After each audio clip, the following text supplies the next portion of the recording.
All right, we are live. What is going on, chat? How are y'all feeling today? Another episode of the No Name Wrestling Pod. I am in host mode today. I'm your host, G Baby G Daddy. Remember, if you want to be a G Maniac, please join the G Maniacs at 1-800 G Maniac. We have a special guest with us today. I'm gonna go ahead and let him introduce himself, tell him where you can find him, plug his socials and all that stuff, and then we're gonna get to it. So the floor is yours. What's good, y'all? My name is Nick, aka Wrestling Truth, but you can call me Truth. You can find me on pretty much every platform: Wrestling Truth, TikTok, YouTube, Instagram, you name it. You can find me there. I go live. I haven't been in a while because I just had a kid, but most of the time I go live for pretty much every WWE show and every WWE PLE. Trying to start going live for AEW as well, but huge time commitment. So you can find me on pretty much every platform at Wrestling Truth. We talk wrestling. We talk anything going on in the world, whatever you guys want to talk about. But, dude, I am so hyped to be here. So appreciate it. And you take the floor. Well, let me ask you, because I just had a baby not too long ago as well. I went on paternity leave at the start of the year because, boy, bro, we were supposed to get, our due date was January 25th. Then they said, we're going to induce you on the 4th. And then the water broke like 2 o'clock in the morning on January 2nd. Yeah. So we had nothing packed. We had nothing packed. He was like, oh, okay. So I want to ask you, how much sleep are you actually getting? What was that? I don't know what that is. I haven't heard that. I haven't heard that thing before. Bro, you want to hear something crazy? Dude, I was live for the Rumble for 4 freaking hours. No way. The moment I walk out of my door, I'm like, all right, long stream, like good stream, but long stream. I'm gonna get in the shower. I got work tomorrow. I gotta go to bed. I walk 2 steps out my door. Babe, what's up? My water just broke. Ooh. I go, all right.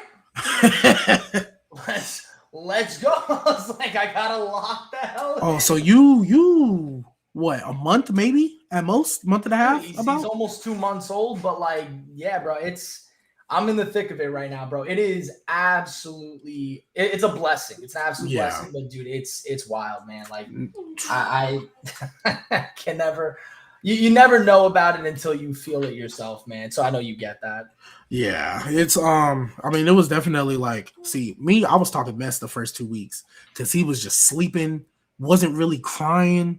He kind of do the one, but I'm like, oh, this what everybody was complaining about. This is easy.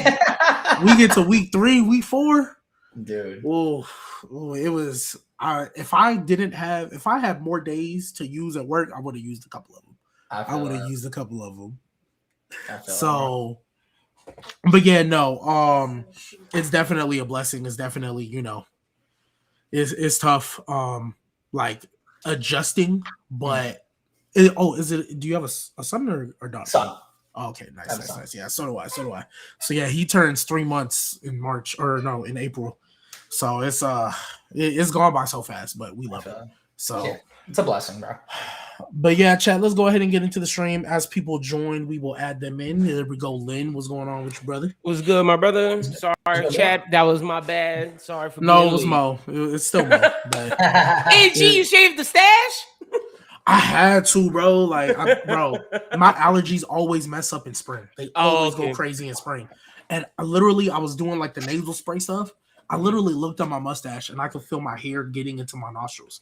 I was like, this is ridiculous. So I had to. I need to straighten mine up. It's been rough out here. Haircut. Ooh, I'm probably not gonna get a haircut for. That's why I ain't take the hat off. What's up, bro? My name is Lynn. Nice to meet you.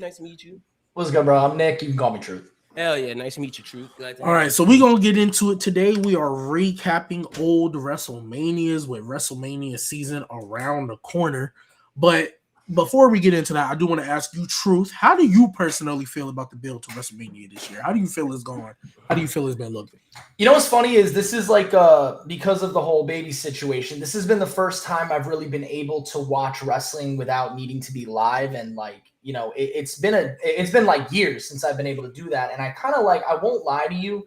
I honestly don't think it's been terrible. But I think there's too many things going on the outside of wrestling right now, but about wrestling, like ticket prices, blackouts, like all of that, I think is just this like storm cloud that is really negatively impacting a lot of people's opinions right now. Like I think it's harming me because I just constantly am thinking about how WWE right now is just this money hungry, greedy company that's like isolating themselves from everybody because all they're focused on is the dollar. The in-ring action that I've been seeing in like the matches, I'm excited for. And obviously now that we got Cody and Randy like doing what they're doing, it's getting a lot better. But I feel like it's just this overwhelming like storm cloud is just hovering that's kind of taking me out of it. So I feel like maybe the in-ring build has been pretty good, but it's not feeling like Mania right now for me. Right. Lynn, what about you?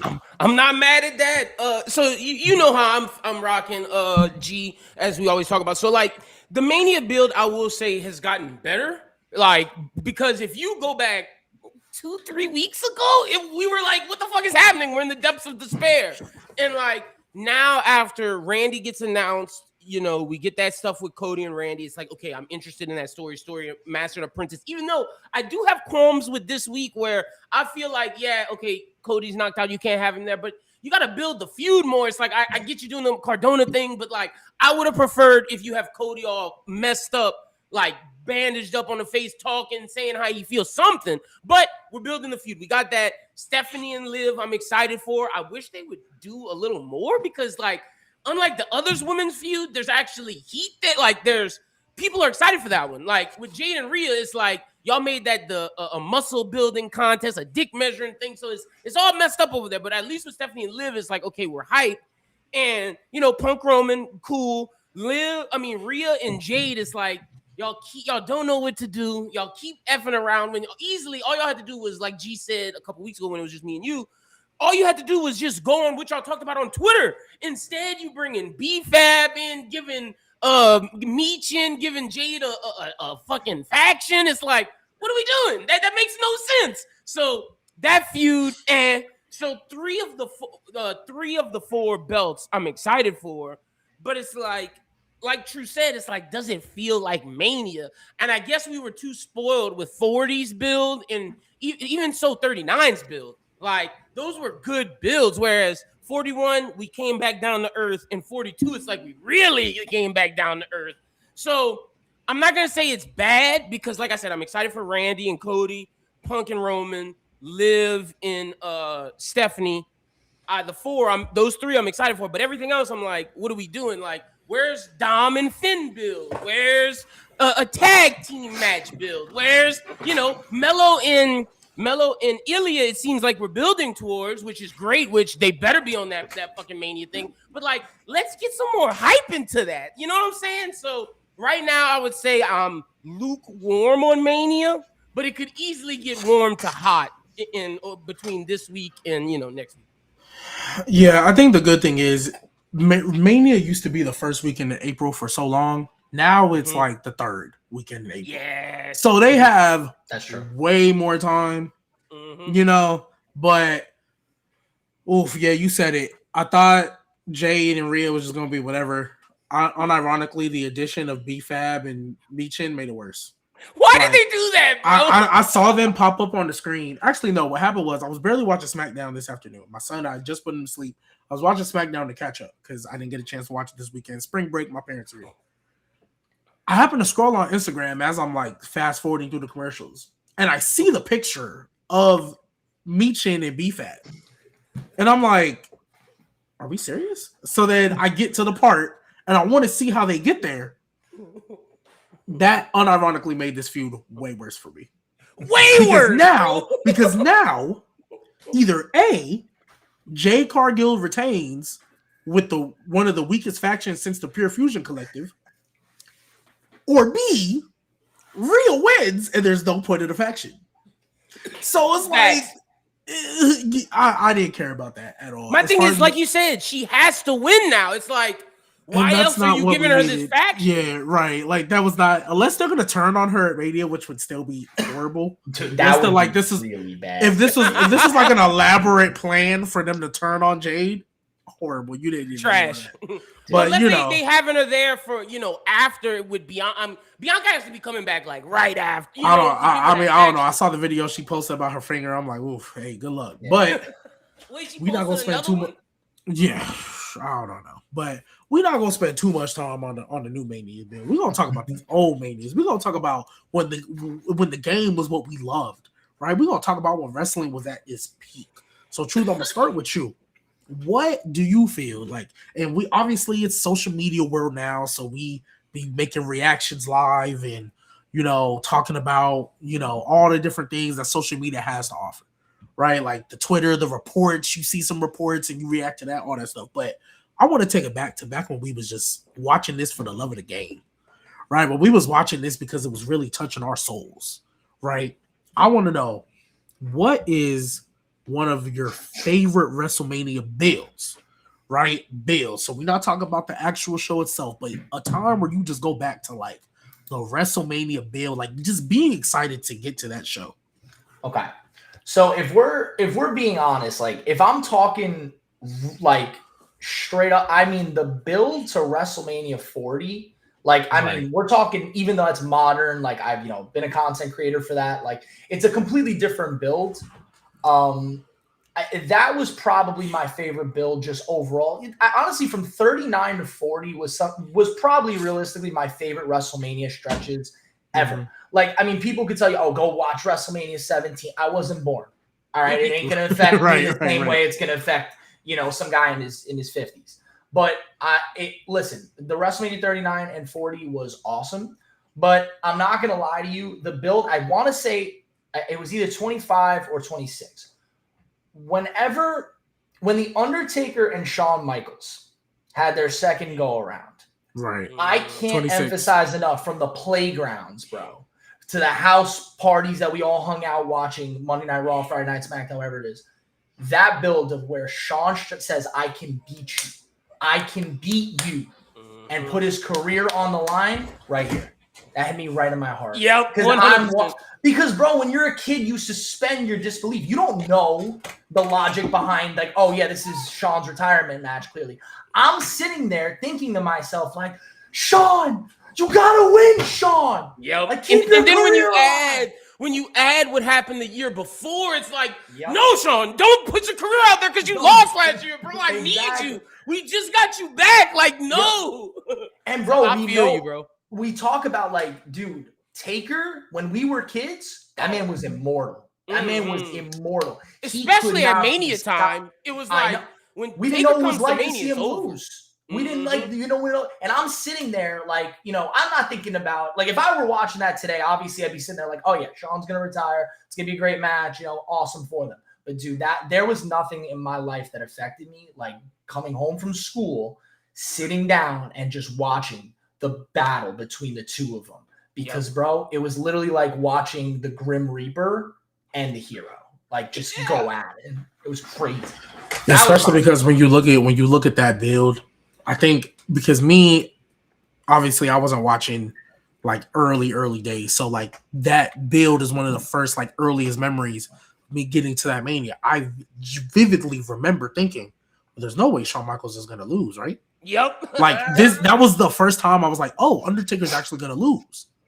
And then when you play in the next year, they're doing this whole hype thing for Undertaker to return to Monday Night Raw. They do the vignettes, beautifully played. He show up, Triple H show up that same night. As a kid, I'm like, oh, is this when Undertaker loses? Yeah. And then they have the match. I think even though it was the worst out of the four, I think it was still beautifully done. The way they did the finish with like tapping out and like Undertaker not walking out under his own power. We get to end of an era. I was about to say, you got to add the triple. I was about to say, there's no way. Yeah. I was like, there's no way Undertaker's going to win now. Clearly, Shawn Michaels is the referee for a reason. Like, dude, the super kick into this pedigree, bro. That's it. But see, you got to bring it back, bro. When Triple H said, I'm going to avenge my homie, I was like, yes, Triple H. Like, because at that point, you got to think I'm young. I didn't really fuck with Triple H, like, because I'm thinking of him as the villain. Like, Triple H was never like a good dude, especially back then. Like, it's like it was fuck Triple H, especially after the Booker T shit. As a young black kid, I was like, dog, hell no, we don't like you. But in that moment, I was like, nah, Hunter, we love you, bro. like that was it. I was like, at that, I honestly think that was the moment, at least for me, where it went from I hate you because you're a villain to like, oh, I respect the game you did. Like, I respect you as the cerebral guy you are. And from that point on, it was like, all right, I'm never booing Triple H after that. Because it's like, I bought in. You're going to avenge Shawn. It's like, I'm into that. And like you said, the super kick into the pedigree, I was like, send him home. Send him to hell. It's over. And when he got up, I was like, oh, this guy, he can't die. It's over. He cannot die. Yeah, no, I mean, that's one of the earliest bills where I was like, man, like this is like I wish they would have used the word cinema back then. Because that was like that was peak cinema. And it was like you could have built your whole WrestleMania just on those matches. Yeah. Mm-hmm. Like it was one of like because we how people talk about part-time now. Imagine if they talked about part-time back then. Like, oh, why is Undertaker and Triple H getting a top level story match when they're not, what I mean? Social media, I feel like it's kind of put a damper. Yeah, it changed fun of it all. It really did. But man, I think about that. One thing I will never forget, man, the build to WrestleMania. Oh my gosh. That one, even as a smarter fan, like older, I'm not gonna lie. When they flooded the ring, I was like, "There's no way they accepted this. This had to have been like sabotage. Like there's no way they let a bunch of people storm that ring with shirts on, knowing good and well of the risk that can come with. Because all it takes is one person to go off script, and it's a whole like the fact that they let that happen. I was like, oh yeah, no, and it was also so like I was on the edge of my seat because. Up until he got in that match, I didn't know if they was gonna pull the trigger. Bro, that's exactly it, right? Like we talk about ourselves like obviously nowadays we're a lot smarter fans than we were when we were kids. But bro, when he who shall not be named was in charge, anything could happen. Yeah, true. Anything could happen. I mean, in my mind, I was telling myself, oh, the reason he's fighting Triple H is the reason he's going to lose. Like, he did a great job. Good for Daniel. He earned his way into the match, but he can't win, right? He just got his ass kicked in the beginning of the match. No, like, and with him in charge, man, you didn't know what was going to happen. You know, Daniel Bryan was going to come out with a clown mask on. Like, it could be anything that man's thinking in the moment. It's a lot harder for that to happen nowadays, but bro, back in the day when he was there, like, you didn't know what you were getting. And if he didn't like you, you weren't getting anything. Bro, you're bringing up and you just didn't know. He would tear up scripts before the show would start. 5 minutes before the show. Yeah, like, we're going with this now. It's like, what? But look, I got another build for y'all. The build of, and speaking of my guy Hunter, this was back when I didn't like him. And this was one of the moments where I was like, yes, this guy needs to win. I'm bringing you back to WrestleMania 21. Triple H and Batista, and it literally starts when Batista goes thumbs down and he chooses. That build between those two and the way it finishes, absolutely amazing, bro. I was so enthralled in Batista as like a character and being the hero. I was like, hell yeah, Batista, show them niggas you're not stupid. Like, because that was Triple H's thing. You're dumb, Batista. Oh, you never know, you're an idiot. This, that. Nah, Batista just whipped your ass, and then he beat your ass 2 more times back to back, nigga. So yeah, that was amazing. I feel you. Nate, my guy, welcome to the show, my guy. We are talking about right now our favorite builds to a WrestleMania, not necessarily the match or the actual Mania, but just builds, like the anticipation. Because we talked about earlier how the build to this WrestleMania. I mean, it's gotten better in the past couple of weeks, but it's still, I think the last 2 years coming off of 40. I think the last 2 years have been a little shaky. Yeah. So we're just talking right now about just the builds to said WrestleMania. So wanted to ask you, what are some of the ones all time that you remember either as a kid, as a recent memory, the ones that just like really got you? I'm going to say 28 for sure. 28 felt like a big deal back in the day. Yeah, Rock Cena But you also had the Punk Jericho. That whole feud was one of the best builds going in. Besides, obviously, the Cena one. I thought the Randy Kane feud was a solid build too. I like their story. And then the Cody Big Show stuff. Like Cody was low key a menace. Like he was like getting that Big Show because like Big Show never had that WrestleMania moment. So I think like overall, like it was a very, very good build. Even like Team Johnny and Team Teddy, like I enjoyed that build too. Like I enjoyed just the idea of, Laurinaitis and Teddy going head to head. I was rooting for Teddy, but Yeah, but they I had my mean, boy Zack Ryder on the card, so I was happy.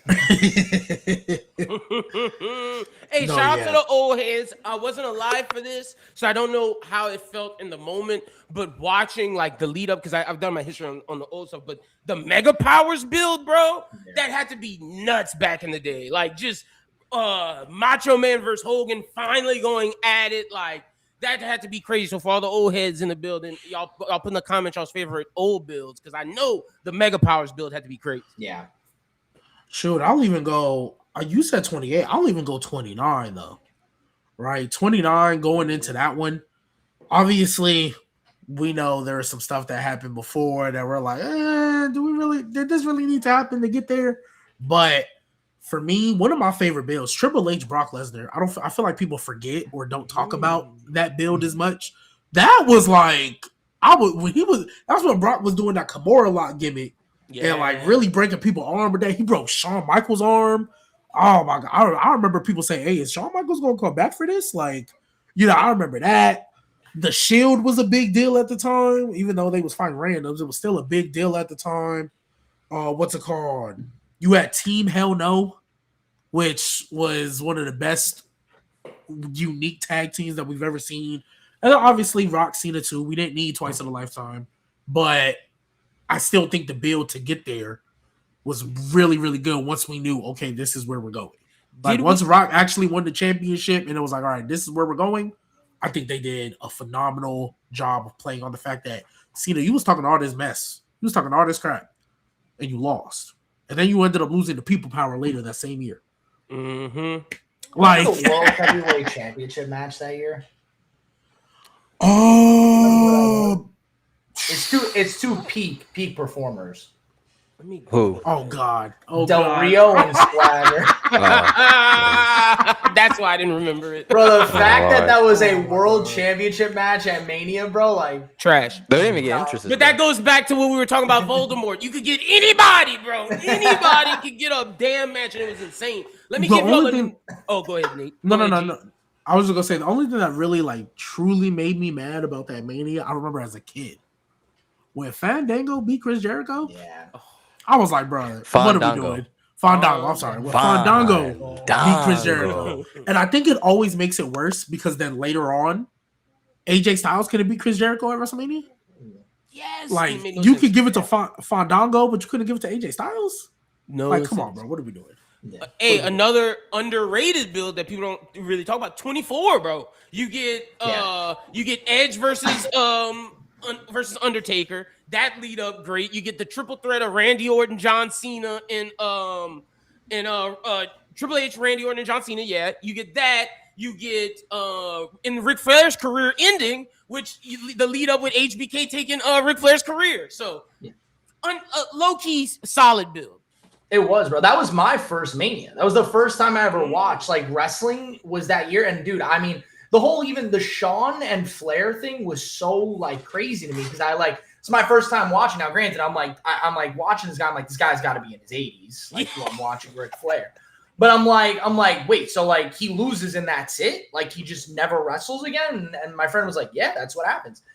And then if you got to remember, that's it. That was the end of Ric Flair. He never wrestled again. That was the permanent end of his career. But like, bro, I mean, that was wild to me. I was watching. I was like, oh my god, like how long has this guy been wrestling for? 50 years? Oh my god, it's about to end right now. Like that was like one of the things that grabbed me. I was like, oh my god. And just the way they set it up was so beautiful. The way Shawn Michaels was just did everything about that was absolutely great. And then and shout out to, I gotta give Nate credit for this because I asked Nate the other day to put me on some Edge matches, and one of the matches he put me on was Undertaker Edge. I watched it, but I rewatched it because that was one of the ones because I needed to get my Edge game up. And just the build up to that, man. Oh, that was fire. That was so good. And it makes me respect Edge more, the fact that he was like, yeah, I'm not the one to break the streak. It shouldn't be broken. I'm gonna take my L. That fire. That whole feud is fire. I hear that, and then I'm like, y'all gave it to Brock. Trash. No, for sure. Trash. But that It should have been, man. But that goes to show that the brilliance of Edge and how much he loves the business and how much he feels that certain things should be protected. Whereas Brock just care about Brock, man. As long as that check there, Brock just care about Brock. Right. Facts. Another build that always plays in my brain that it would have been like 1,000 times better if they would have just changed the finish from the year before. That Bray Wyatt Undertaker build, Bray Wyatt came back in the casket. We thinking Undertaker's coming back, and it's him popping up. He's like, I'm the new face of fear. That would have been perfect. If Bray Wyatt beats John Cena the year before and Brock doesn't win, and then Bray Wyatt is the one who breaks the streak at 31. It just all you need to do is change 2 decisions, and that would have been perfect. Cena's heel turn could have happened right there. Bro, could have happened right there. To prove Bray Wyatt, oh my gosh, bro. Bray had so many phenomenal builds to like so many different matches. And every time we got to the match, like rest in peace, Bray. Like every time we got to the match, I feel like it fell flat. And it's because most of the time it's because he lost. Like you build this like guy that you're calling the face of fear. And every time we got to the moment, it fell flat because he needed to lose.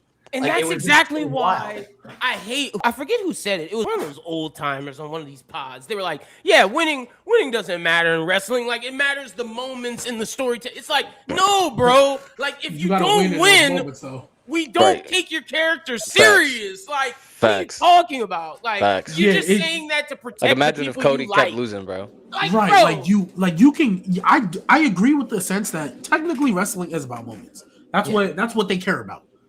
But you got to win in those moments for people to care about you. Yes, you have to win in those moments for people to care about you. It's if like you don't win, people won't care. Bray Wyatt, like literally, True described it perfectly because, like, I'm not gonna lie, I'm not the biggest Bray Wyatt guy, but like, I respect him, I respect his mind. But like, when I was watching, when he was with the family and he had the Cape Fear gimmick, that's when I liked him the most. But like True said, he kept losing. So like. How can I believe you're this brilliant guy from the swamp that's manipulating everything, killing people, and like you're this crazy guy with your faction, but you lose? Like you have the 2 like scary characters. You have the Undertaker, you have the Boogeyman.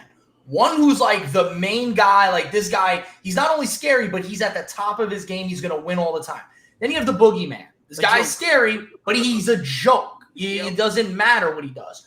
You guys could have easily pushed him to the Taker side, but when he got to the moments, and like I said, man, I like Bray the person. I'm sure he was a great dude. He was never my cup of tea in the ring. Like he was nothing. I mean, it's unfortunate because like I was literally looking at his Wikipedia page not too long ago, and this guy literally had like all his accolades were like worst feud of the year, worst match of the year.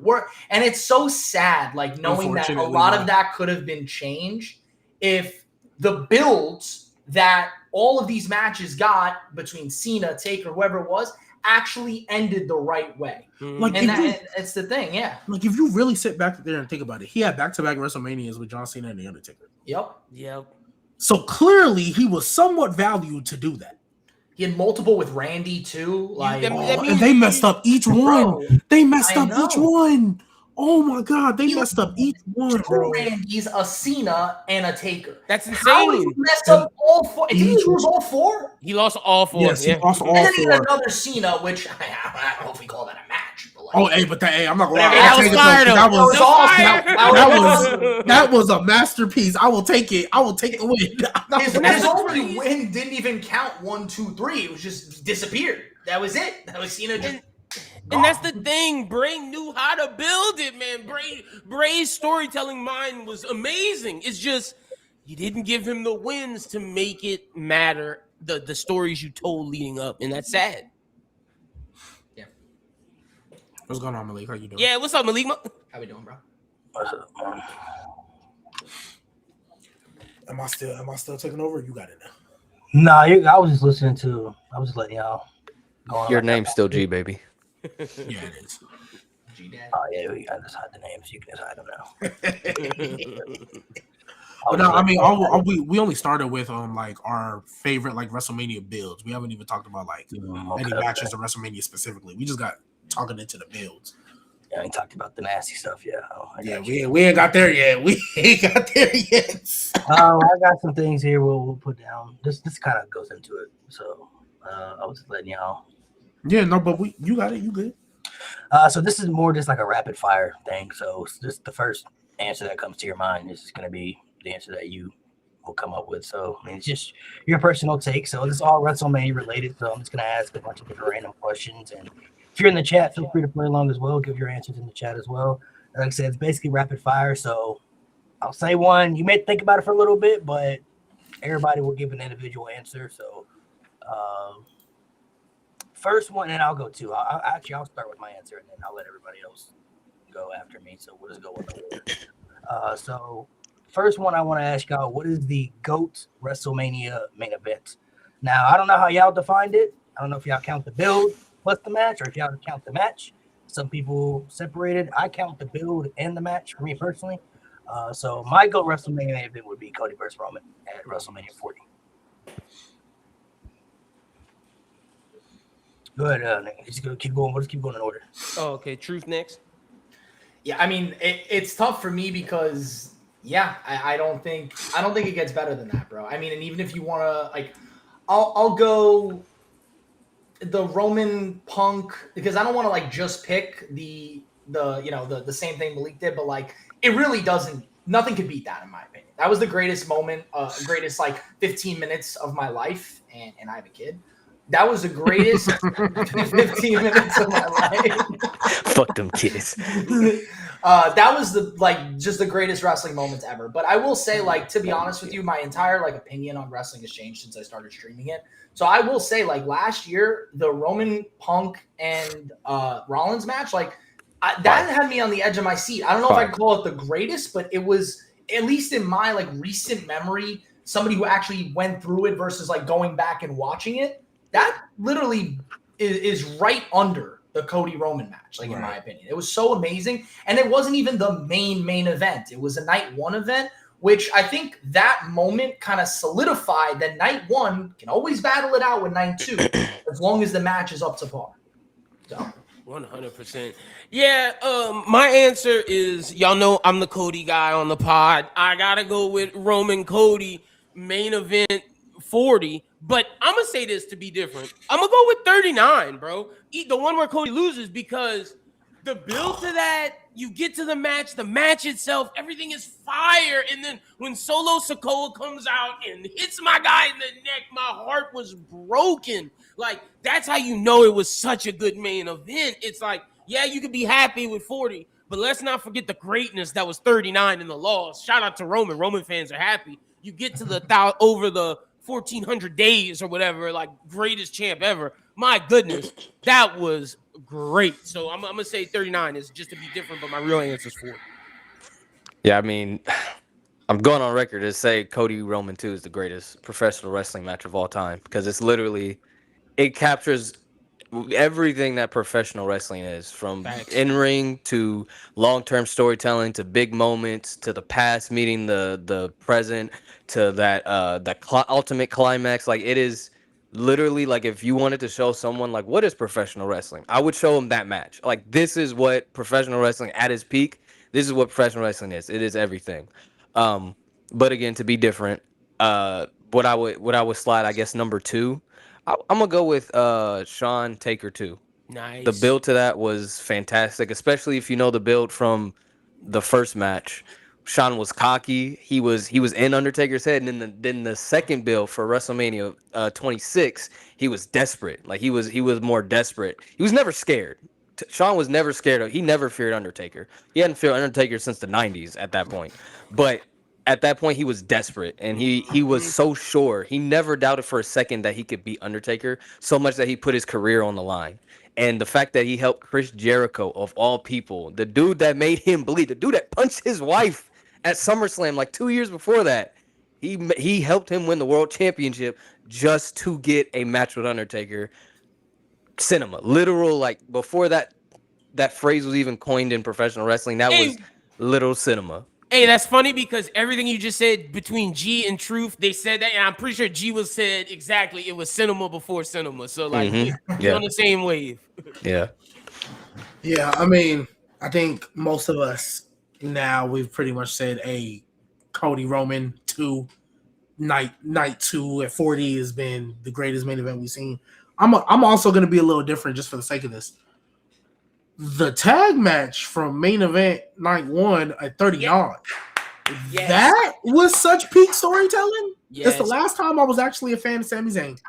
That was such peak, like the emotion behind it. And because realistically, bro, especially when you look at hindsight, there was technically no guarantee they was going to win either. In fact, There was technically no guarantee, especially when we saw the way night 2 went down. But yeah, just the way they got there. I was there for the Rumble when the turn happened, so that was a crazy night. It was just all of that encapsulated, and then we thought I'll never forget the scene where we thought Jay was gonna side with Sammy, like here's the breakup, and then kicks him in the chin, and it's like, oh, we were right there, like come on, yeah. The 30-night tag match, it'll probably be the last time a tag match will main event. Like I was about to say, let me rephrase. Tag team titles. A tag team title match. Yeah. Well, I was gonna say you don't want to go with the one that main evented before the tag match that main evented before that one. Oh, gross. I see you, Nate. WrestleMania 1? You want to go with that one, G? Hey, It's the oldie for you, man. Is that the best tag team title match at Mania? Like outside of the ladders, like just I was gonna say outside the TLCs probably. I would say so. yeah. Like a straight up Just a straight tag up team match. match. 1, 2, Yeah. like Yeah. probably. Yeah, I would say so. Yeah. Probably. Yeah, I would say We don't want to Just wait. great. We don't want to go with the Revival versus Kurt Hawkins and oh, you sick. You nasty. All right, so here, let's okay. So hold on. So everybody's gonna let's make it it's pretty bit nasty. Let's make it a little. We'll make the challenge a little harder. So I'm gonna ask all these questions, and then let's just do no explanation. You don't even gotta tell people why you're picking what you're gonna pick. You're just gonna say what you're gonna say, and you're just gonna leave it at that. Just to make it harder, because just to get people up suspense. Because sometimes people want an explanation. Yeah, let's for make it everything. hard. But it's like We like it hard. Yeah, balls. Nobody.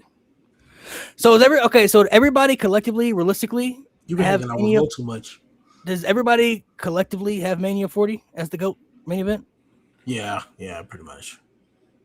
Okay. I mean, y'all all gave a little bit different answers, but like if y'all had to pick one, that would be that would be the one. Okay. Yeah. Worst WrestleMania main event. Now, like I said, I don't know if y'all count builds plus matches. I don't know how y'all separated. That's up to y'all criteria. I'm just going based off my preference. The worst WrestleMania main event of all time to me is Brock Lesnar and Roman Reigns at WrestleMania 34. And I'm just leave it at that.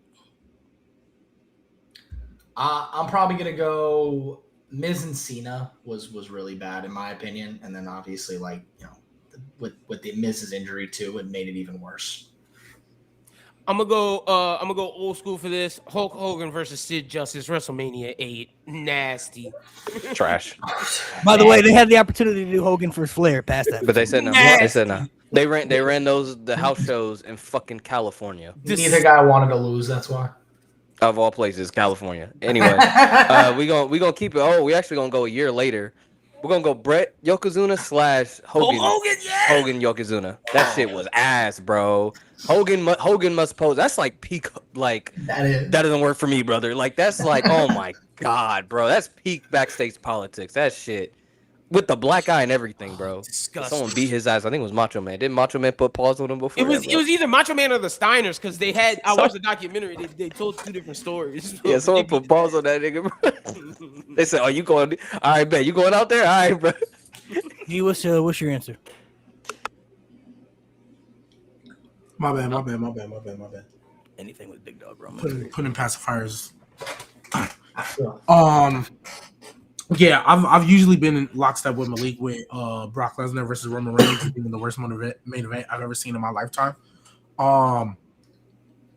The fake blood is what killed it for me. Personally, Oh, it wasn't fake.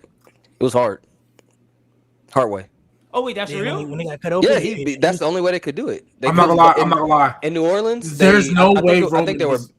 I think they were banned from using blade jobs and like in that arena or that city. So Brock, Okay. he beat his ass for real. It looked like Brock they was took. hot way. It looked like they took a ketchup bottle It and did. poured it all over his face, bro. It looked. You know how like when they use fake blood, Yeah. like, you kind of watch it like, oh, okay, that's a nice touch, but obviously it's fake. It was so much. It looked like it was like, okay, y'all was doing too much. The It way wasn't fake because it was like yeah. right up the top of the hairline, bro. Yeah. Damn. And the one that was fake blood was when Triple H beat his ass on Raw, like in the bill for 32. Oh yeah, That was when Yeah. Byron Saxton handed him that blood capsule. That was when he had fake blood in his nose. I think it makes it worse though that it was real because people still Yeah, they Yeah. no one Yeah, cared, bro. damn. No one No cared, one bro. Is that the last time Roman bled? Yeah, that might be Probably, the only on time. purpose. Probably. On Hey, purpose. he might not. Maybe that's why he don't bleed for the game no more. He never be bleed. This one, I feel like there's really only two answers, but everybody's criteria is different. What would you say Undertaker's best streak match was? My answer, I think the End of an Era is his best streak match.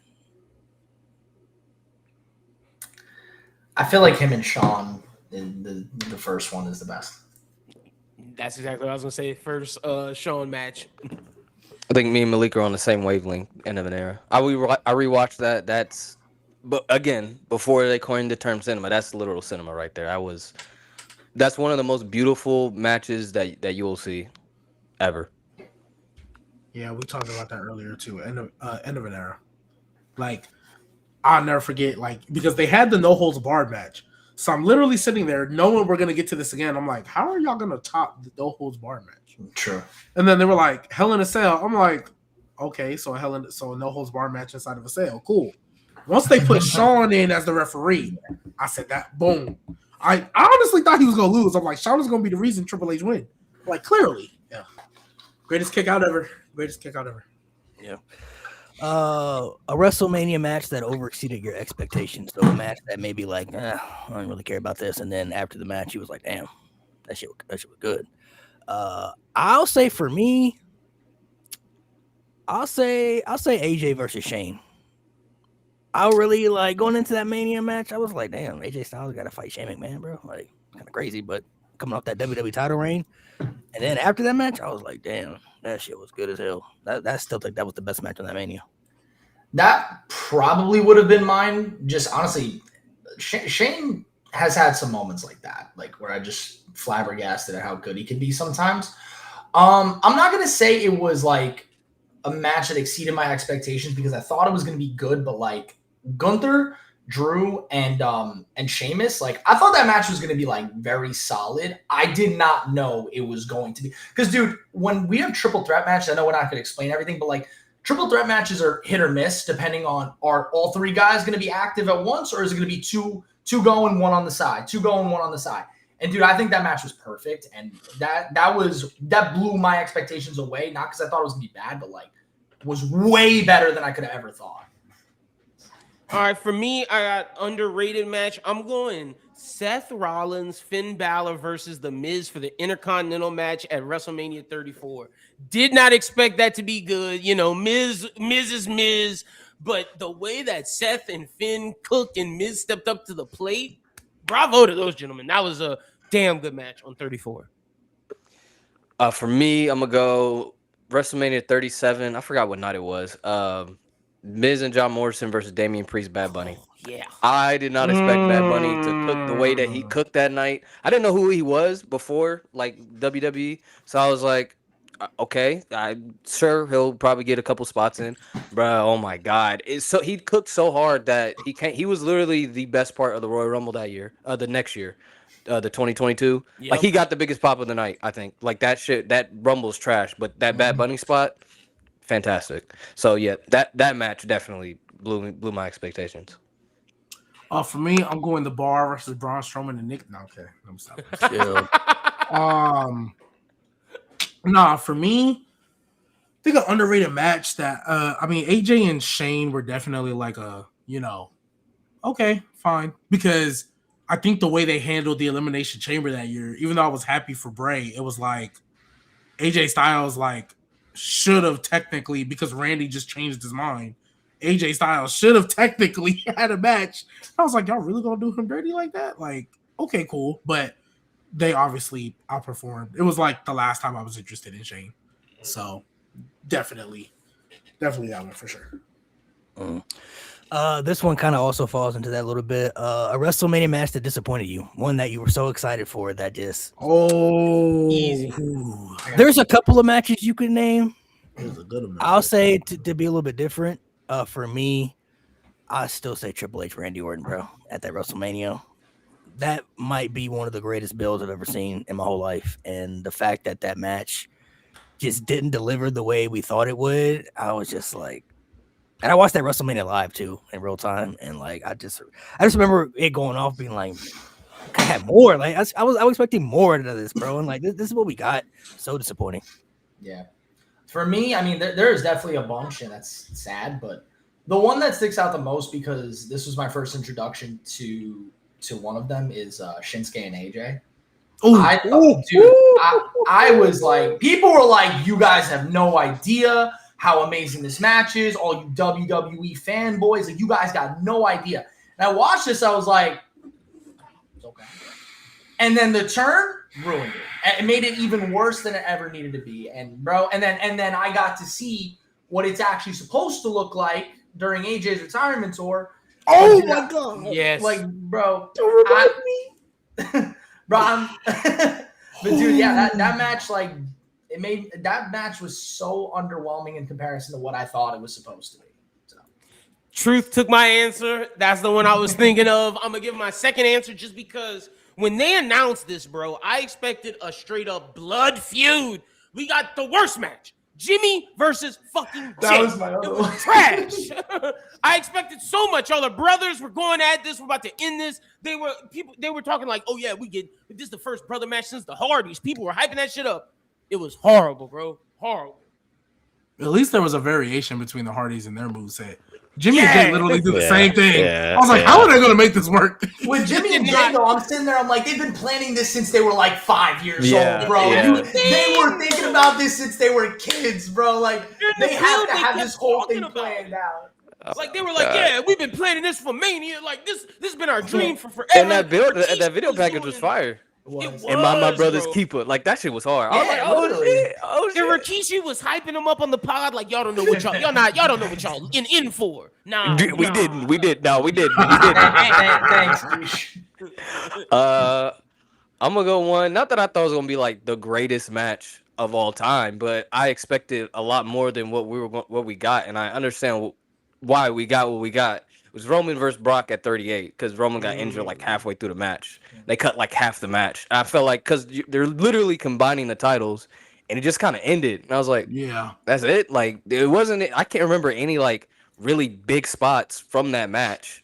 You know what I mean? I was like that just your standard Brock Lesnar / Roman Reigns match. So I was like, okay. And then Roman holds the titles up, and that was it. I was like, he can barely lift up. Yeah, he can barely lift the other one. So I was like, oh, okay. I was like, wow, that's it. All right. That's why they ran it back at SummerSlam.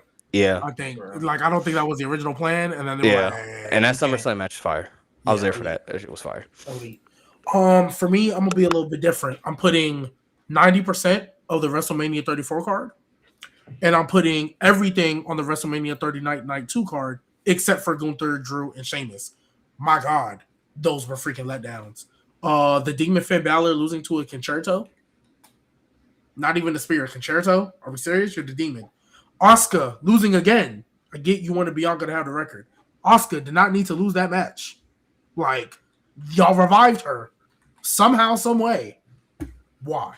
And then, of course, that all gave us the infamous meme from No Name Wrestling, me sitting there with a red hat on and my New Orleans Saints shirt, pissed at the world that's how WrestleMania Night 2 ended. I knew Vince was back after that. WrestleMania 34, how many Charlotte Asuka should have been how we talk about Charlotte and Rhea? Mm-hmm. What the fuck was that? That was atrocious. Obviously, we already talked about Shinsuke and AJ, and then of course Brock and Roman. Like, what are we doing? Wait, did you say Demon and Edge? Because that's up there too. Yeah, that's what I said. That's what I started with. Bro, Demon Finn Balor losing to a Concerto. Like, how do you bring the demon back for that? Edge had no. That was Edge's most. That doesn't work for me, brother. Like that's when they're like, "Oh, the demon's coming back." I'm like, bruh, a 50-year-old man watched the demon. Like, what you think Dom about to do? I was like, and if you need a demon to beat Dom, bro, like, Bro, I you swear need the demon. I swear if he bring back the demon for Dom, I'm gonna be pissed. Dom, nigga, he does not need to. You better be fighting. He better be fighting. No, it better be a handicap match. The He better be fighting. no. Today, bro. The only thing that Finn Balor needs to do for Dom is bring back the trunks. If he comes back out of trunks, cool. Yeah, the trunks, yeah. You don't need demon. He does. Demon's good with just the entrance music. I don't think we need anything else, bro. If he they're talking about the demon, bro. Bro, if he pulls out the demon for it better be a handicap match. I swear. JD I'm not gonna lie, he don't need the demon for JD and Dom, bro. You don't need the demon for that. He bringing it you out, don't bro. need the demon for that. Just bring Carlito back for one night and keep it pushing. Oh god, let's see. We got 3 more. This one, I think there's really only 2 answers, but I just want to see what side y'all pick. What's the best WrestleMania stage? I went back and forth in my head between 2, but honestly, I might have to go 39, bro.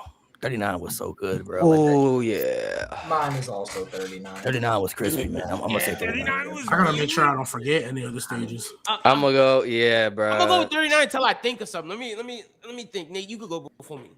I gotta, 39, but there's another one. 33 was fire too. Yeah, that was fire. The ring above the ring was fire. Yeah, I thought we all thought Shane was jumping off that, but he didn't. He should have. I'm gonna go 39, bro. That stage is fire. Oh, that's so fire, bro. That stage is so nice. It's so fire. Yeah. Let's see. We got 2 more. What is a WrestleMania that you think is overrated? We're talking about the show, just the WrestleMania show that you think is overrated. My answer, I have 2, but I'll stick with the one that I've always usually said. It's WrestleMania 18, bro. Besides Rock and Hogan. Who's gassing that show? No, that show ain't on. Who's gassing that show? A lot of people. The show is not that good. Because it's Attitude Era, so a lot of people barely.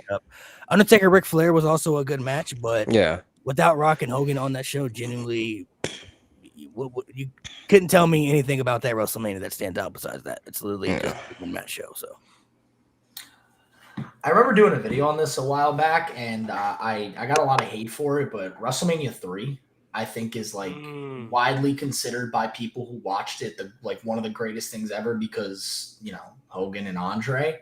But I mean, listen, this is where I get called young and I can't, how dare you have a wrestling opinion? You weren't even there when the Mega Powers broke up. I just thought it was bad. I remember looking at the match card and watching it back, and it was just bad. I don't even remember all of them, but I just didn't. I mean, besides the body slam and which he had done before, by the way. That's not special. He's done it. Yeah, and then WWE, then Steamboat, and then Steamboat and Macho Man, like that show. What else? What else does that show provide? Literally. There's literally nothing else from that show that people talk about to this day. Facts. 3 is definitely top choice, but I'm gonna say WrestleMania 33, bro. Like the one with Undertaker and Roman as the main event, and the Hardys come back. Like nothing was that great at that Mania outside of the Hardys coming back. Like you get Shane versus AJ, but 33 is kind of trash. Wasn't that the biggest party of the year? And everybody's on a roller coaster for that. It was supposed to be. That was awesome. That stage was fire, though. Let me give stage was fire. The stage was hard, but the event trash. I'm gonna go 30. It's not a bad Mania at all. It's really not. It's actually a really good Mania. But people think it's top 10 ever, one of the best things. Great opener, great closer. One of probably the most shocking moment in WrestleMania history. Besides that, you have a lot of good matches. Bray Wyatt and Cena, it's a fine match. Andre Giant Memorial Battle Royal, it's a fine match. The Shield versus the Attitude Era was a good squash.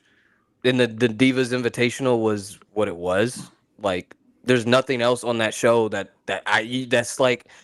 makes it the greatest. Is it one of the greatest? Is it a top 10 main event? Absolutely. I think that triple threat is fantastic, and that opener is fantastic too. It's literally Everything in the middle. But it might be the best opener in WrestleMania history. Like, is that and Owen and Brett? Like, those are two of the greatest openers in WrestleMania history.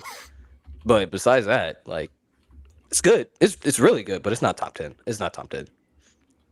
I'm gonna go 33, and I hate 33 for two specific reasons. One, John Cena proposing to Nikki Bella was like some of the most awkwardest acting like I've ever I really believe that was the second time they had done it. I really believe he proposed to her before that because he knew if I do this in front of everybody, it's gonna be awkward as hell. So hey, don't wear the ring until we get out there, but just know I'm gonna propose to you before that. That's how I feel. That's the first reason I hate that. And two, I don't care what anybody says. Lynn, you were happy about it. When I saw them motherfucking Hardys come out for that fatal four-way, I was probably the only person who moaned and groaned. Because I knew Enzo and Cass were never getting those titles. They literally waited so long to give them the title. So I was like, okay, you know what? I won't hate you for it because they're going to get them in Mania. Right? I think the bill was a little bit too clunky. Right? It was kind of like, oh, I guess we can have a ladder match. Cool. But fun. Enzo and Cass are going to win. You had the Bar there, and I think you had the VAR Villains there or something. Right? I think it was them. No, who was it? Was it the VAR Villains? Or was it them? Gallows and Anderson. Oh, Gallows and Anderson. Okay. So I'm like, okay, I can live with this. Enzo and Cass going to get their titles. Then the New Day started doing their little thing, and I'm like, there's no way. There's no way they're going to put him in this match. And again, this is before reports and dirt sheets. I ain't looking at that stuff. I see the Hardys come out. I said, you motherfuckers. Enzo and Cass ain't never getting their titles. And it was such a waste because then we know what happened to them after. And it was such a waste. They were one of the most over teams in that era, too. They never even held the titles in NXT either, which is crazy. Like, in NXT, I can understand because, I don't think you have to hold the title in NXT to make it work. But the fact that they were waiting so long to pull the trigger, it was clear as day they were your next Raw Tag Team Champions. But they were taking forever to pull the trigger. So I said, okay, Mania, I can live with that. Big stage, it'll cement them forever. Freaking Hardys for a 5-minute match, mind you. A 5-minute ladder match. They didn't even stay together. I think they broke up not too long after that. They did. Because Enzo was starting to be a dick. Yep, that's a fact. Because they moved him to the tag team division. They moved him to the cruiserweight division and all that stuff. So I remember, yeah. So that was crazy. I wish I could hate someone as much as G Baby hates Nikki Bella. Oof. Last one I want to throw out there. What is a underrated WrestleMania that you guys think deserves more love? A WrestleMania show from start to finish that y'all think deserves more? It starts with you, Malik. Someone else go after Malik. I need to think. I'll say I've always said Mania 22. The Money in the Bank ladder match was really good. I thought the main event with Cena and Triple H was fun to watch. The triple threat with Rey Mysterio becoming world champion. The hardcore match with Edge and McFoley. Shawn Michaels and Vince McMahon even had a pretty good entertaining match. Vince was like 60 at that time. So I thought that was a pretty solid show. I mean, there was obviously some bad on that show as well, but I thought there was some pretty good stuff on that show. Wait, can you repeat the question, Malik? I was trying to get some information to G. My bad. Underrated WrestleMania show. Underrated. Okay, let me think about this. Nate, if you got it, you could go before me in truth. I got it. I'm gonna go one at. I know which one I'm gonna go 28. I don't think 28 gets enough love. I think overall it's a solid Mania. I don't think when people talk about Manias, they don't talk about 28. The PGA had some rough WrestleManias, but out of all of them, I would say 28 is the best one. Not every match was great, but I think it had a lot of great moments. And you got the end of an era. You got Taker Shawn. You got CM Punk Jericho. 18 seconds started the entire Yes movement. I thought Kane and Orton had a solid match. Overall, it's a very solid the undercard's fine, and then the main event.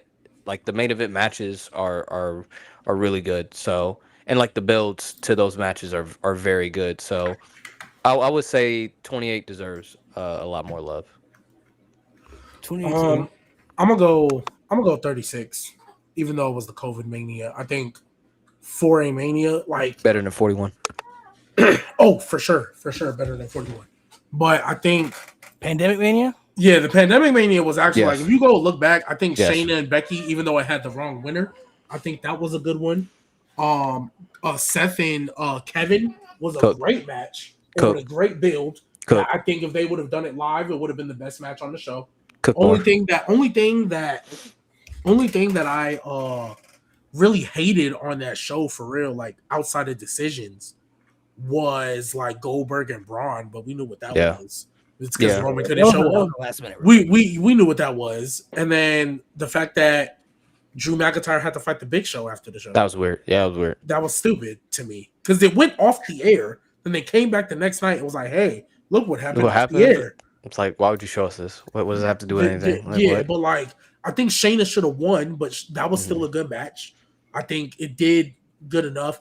Rhea and Charlotte was a good match to put Before like, the Rhea decision, on the map to put Charlotte on the map. Like, I mean, not Charlotte, to put Rhea on the map for the casual viewer. Yep. Right. I thought a lot of things on 36 were good. It was just in front of nobody. Daniel Bryan, Sami Zayn, good match. Oh yeah. All right, I got mine. Yeah. I'm honestly just quickly gonna double up and also say 36 because I do think it's very underrated. The only thing that I think was actually not good, in my opinion, because it told me about the character of the person, is Brock and Drew. Because the fact is, Brock had no desire to have a match. He was like, "Oh, I got to put over Drew. Make it 5 minutes." I wanted to see Brock and Drew actually have a slugfest, and that was in the moment where I realized, like, full blown, Brock does not give a flying like about this company at all. He was told you need to put Drew over, and he was like, "All right, we'll do F5s and Claymores, and that'll be it." Yeah. And it would have not mattered if there was an audience there, because like he would have done the same exact thing if there was an audience there. In and out. I do think Brock. Get on my jet. I do think Brock does pick and choose when he cares. He is. I do think that. I do think it has something to do with the pandemic, though. I really feel like Brock was like, "Oh, there's no fans. You want me to do this in front of nobody? Okay, Yeah. fine." I don't think it had anything to do with Drew, because in the build, he actually helped Drew like position himself in front of the camera and stuff, and like After he the told him Rumble hit him again. too. But I think it very heavily had to do with the pandemic. Like, you got me wrestling in front of nobody. Fuck you. 5 minutes. Let's do F5. Let's do WrestleMania 34 again. There, yeah. He wouldn't have been there if the pandemic had started in the Rumble. He wouldn't have been there. Yeah, I agree. No. It bothers me a lot. I hate Brock. And No, I do too. I absolutely hate him. He doesn't care about He anybody. definitely pick and chooses though. G, you 100. He do pick and choose. Because he did. I mean, he did it with Seth at what was it? Mania. What was it? The one in. God, it was like 2 minutes. Yeah, I was there. 35, and, right? and that was the longest Mania I've ever seen in my entire life. Can you imagine if they had an actual match? Yeah, 35, right? The opener when like think the so. technical match didn't It was start. like 2 minutes. It was a kick to the nuts and 3 stomps. Like, Yeah, that's because what the bothers me technical about match Brock. started with, or like it didn't start, but like the beginning, they were fighting around the ring for a minute. Yeah. I'm like, Yeah, he's not legendary. Hey, shout out to you for that video. My underrated mania, I got 14, man. 14 is that's the one where you have Stone Cold and Shawn as the champion. Stone Cold versus Shawn, where Stone Cold gets crowned. But forget that. You got Undertaker versus Kane, fire. The Rock with the Nation versus Ken Shamrock, fire, bro. Shout out to Maivia. You got Triple H versus Owen Hart. You got Taka Michinoku versus Aguila, which, you know, that was some solid grabs back then. And then you got Cactus Jack and Chainsaw Charlie versus the New Age Outlaws. I'm a Cactus Jack stan, so anytime Mick Foley does some crazy shit, I'm watching. So, and then Mark Marrow versus Goldust. So, underrated Mania that has some like you're solid naming a lot grabs. of bullshit. That's what I was saying. Look, I'm naming the old. 14 school, solid. bro. 14 is 14 solid, bro. I was thinking about 15. I was like, you started saying, I was like, oh yeah, I was thinking about 15. 15 is fucking trash. Yeah, no, not 15. But 14 is it's pretty. 14 solid. I made a bet with That myself. that dumpster match is 14 is pretty solid. I made a bet with Yeah, myself bro. that during the summer, I'm gonna literally start with WrestleMania 1, and I'm gonna watch every pay-per-view they've ever made ever since. That's what you gotta do, G. Get through the old school. I just wanna do that so people can't say I never watched it, because I know a lot of the stuff that people be hyping up is bullshit. So You gonna be watching this Tuesday in Texas, bro. No, some of those WrestleManias, I wouldn't say you have to go back and watch those shows. You just got to Yeah, watch but Matches, yeah. a lot of they didn't know what they wanted WrestleMania to be for like a decade. because you got. I mean, you got to think this is back in like 80s, 90s, bro. A lot of those matches ended in like DQs and shit. Like squash matches. I know, but like, First 10 but then Manias, I watched. Yeah, you don't have to I watch. watched Randy Savage versus Steamboat 3 times, and I still don't understand the hype about 2 I still don't get it. All right, bro. I was like, you dragging it. You dragging it, bro. I will always give that match the credit that the crowd was so into it. Like, out of all the things that happened on the show, they were super into that the most. I will give them that. They, there were some rest holds and some technical. Yeah, cool. I watched it 3 times and I watched it objectively. I didn't have nobody in my ear. I went and watched it myself 3 times to see what everybody was talking about. Because I was like, you know what? Maybe I am being too much of a hater on the old people. Let me go watch this and see what everybody's talking about. I watched it 3 times. It was cool. I was like, okay, this is cool. This is what everybody talking about as the greatest IC title match or one of the greatest WrestleMania matches of all time. I was like, I can think of 10 that I ain't even watched that I know is better than this bull. It just But hey, like the it's cool. foundation for like a It's lot cool. of stuff Yeah, we dude. see today. Yeah, it's a foundation. And that's what people have told me. And I'm like, okay, I can feel you on that. That it set a foundation. I don't know if it should be as high up as people ranking it though, just because you set a foundation. That's right? good. Dr. J and Kareem and Wilt Chamberlain set a foundation. They're not LeBron. They're not Michael Jordan. They're not Bam. Crazy. Bam's 83. Hey, Luka's 60 that he did recently was better than Bam 83. That's crazy. Nah, 83 is Luka said, 83. Y'all better stop hating. 83 is 83. That's what I'm saying, bro. Hey, nobody's ever done I fuck it. with So Bam. clearly, I fuck with 83. Bam. Yeah, I fuck 83 with is Bam, 83, bro. And if you I watch love that Bam. game, he even said it too. He's like, I'm up. I got 70 with 9 minutes left. You think I'm not going for that shit? Right. Kobe would want him to go for that shit, bro. Come on, man. Nah, he definitely should have went for it. I'm not one of them. Bam's Kobe would've been 83. shocking, bro. Yeah, I'd have been chugging. Kobe would have been shocking, bro. Yeah. Yeah. 70 with 9 minutes left. 70 with 9 minutes left. He might have got to 90. Like, he really might. Somebody said if that was Tatum, he would have checked himself out at 81 and then taken Kobe. And then took a knee at the bench and did it like did the Santa Claus. He's sitting at the bench like Take his jersey off, put it in the middle. Do a little kiss. No, there's a lot of those old manias. You just got to go back and watch certain matches. The shows really aren't bad. The probably first classic Mania they had was probably Mania. You got to watch Hercules. Mania 10, you said? Mania Mr. 10 was probably WrestleMania. the first good Mania show. Oh, yeah. Like 10 Took him a while to understand. It's literally a good. decade, bro. It took him a decade. Oh, so not the one where they were streaming from like 3 different places? No, that's Mania 2. That's one of the worst Manias ever, bro. I like 8 though. 8's a good Mania. WrestleMania 2 is one of the worst ever. You definitely don't have to watch that one, bro. Yeah, 2's ass. Is 9 the one in Vegas? That's the first one in Vegas, right? Yeah, but it's That's one of cursed, the worst bro. ever. Vegas Mania is cursed. I don't care, bro. Yeah, This year's but about to they be said, trash. hey, let's do it again. Let's run it back. Hey, God, bro. Let's run it back. Bro, yeah, you have John Gonzalez and Undertaker. Then you got Jimmy versus Jay. Oh my God, we're about Bro, to have. It's gonna be Danhausen versus fucking Miz or some bullshit. Hey, bro. you joking? It's Jelly Rolling Danhausen versus Miz and Kent Wilson. You I joking? promise you. That's gonna be the match. Jellyhausen, I promise you. Well, they About to probably be the worst I think they'll 5 minutes have. of wrestling I've seen in my life. I think they'll have Danhausen. I mean, I think they'll have Jelly Roll team with somebody else, and then Danhausen will be like a little appearance in the match. Like he'll do something. Danhausen definitely coming to Mania. How do we Yeah, go from for a sure. Karrion Kross special appearance to Danhausen special appearance? I'll never know. Hey, I'm not gonna lie, Nate. Danhausen over right now, bro. Danhausen. He's over, bro. Nate, you can't lie. He is over though. He is Fits WWE So was Karrion Kross. so well. Like his just nonsense Well, yeah, 'cause he's- is 'cause so he's- perfect for it. Because he doesn't have a lot of quality. That's why. And fans don't. It doesn't take a lot for you to get over, bro. You gotta have as a good catchphase. Dude, like And the if fact that you just one of go the people down- does that's this, your guy this says though, it. bro. That's your guy. Used It to was love my him. guy. Used to That was be- my Love guy. him. That was my No, guy. but, like realistically, Till he dude, no sold me. It is. I forget.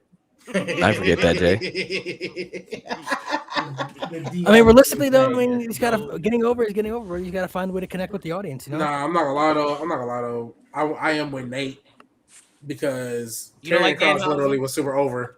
Doesn't matter. Like It you really can get doesn't over. at the end of the day. Like it doesn't matter it if you're don't over matter. or not. LA Knight been over for how many It years? doesn't matter if you get over it, maybe in certain companies, but if you over though, you over, bro. If you're Okay, over, but what I think the it's like issue having was, 83. what I think the issue. That's crazy. Some people aren't. That's crazy. 83 is 83. Over is over, bro. But the thing is, though, like it didn't need the debut that it got. No, I Danhausen did agree. not. No. do It that. didn't need them weeks of build and Hey, to waste a whole spot. listen. Matt told me they had no idea Listen. who this guy was. Like, Listen, man.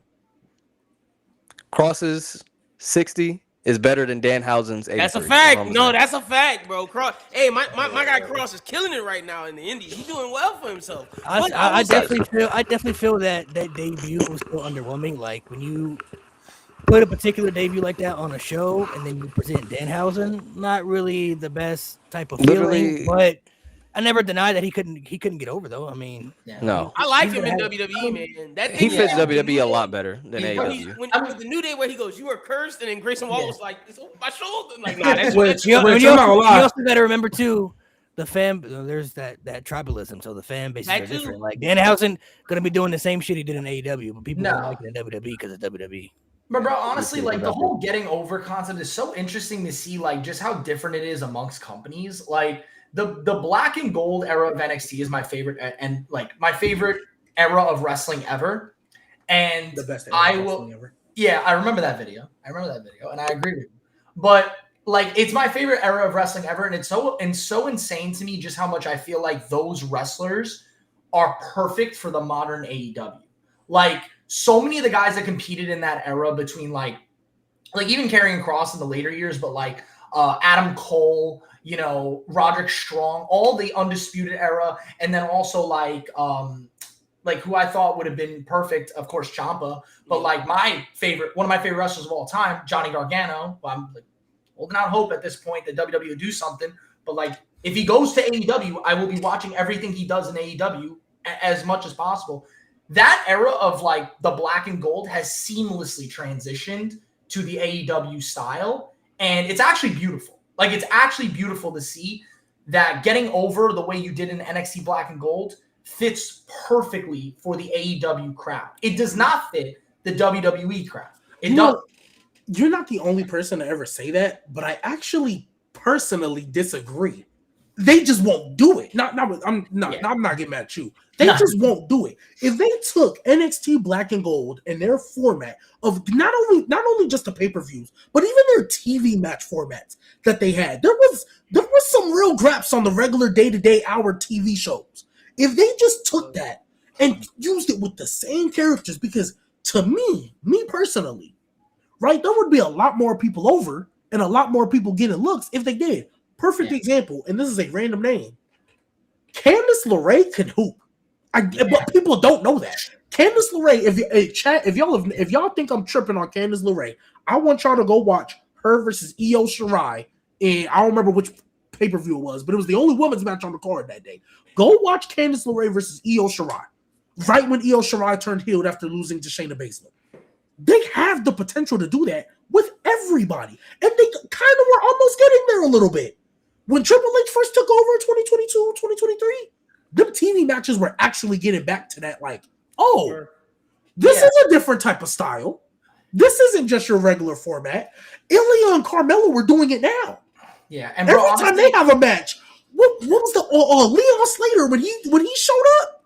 I said, this is not a main roster type of TV match. When he faced Carmelo, I was like, y'all boys hooping today. We get it in spurts with the US Open Challenge is one of those things on SmackDown where we get the classic. That's a classic EXT. But that's why I feel like they can do it. They just won't. I do agree that they seamlessly transition to AEW way better, but they could have transitioned to WWE. They just won't do it. I think it is an element, like as much as I will give Triple H the criticism where he deserves it, there is an element, in my opinion, that I think is all about TKO and their spam of like we need to sell T-shirts, we need to sell this. I mean, they're in debt. They were in debt for a reason. They're not the best well-ran company. And yeah, in the beginning we did see that with like the beginning matches when they brought back Cross and all those guys, but like, you know, you started to see the fall off because in the end of the day nowadays, it really does feel like you need a catchphrase, you need an entrance. You got one of those two things, you'll be good. I love Trick Williams. If there was no whoop that trick, it would have been very difficult in the beginning to get him over until he stepped in the ring and cut a promo.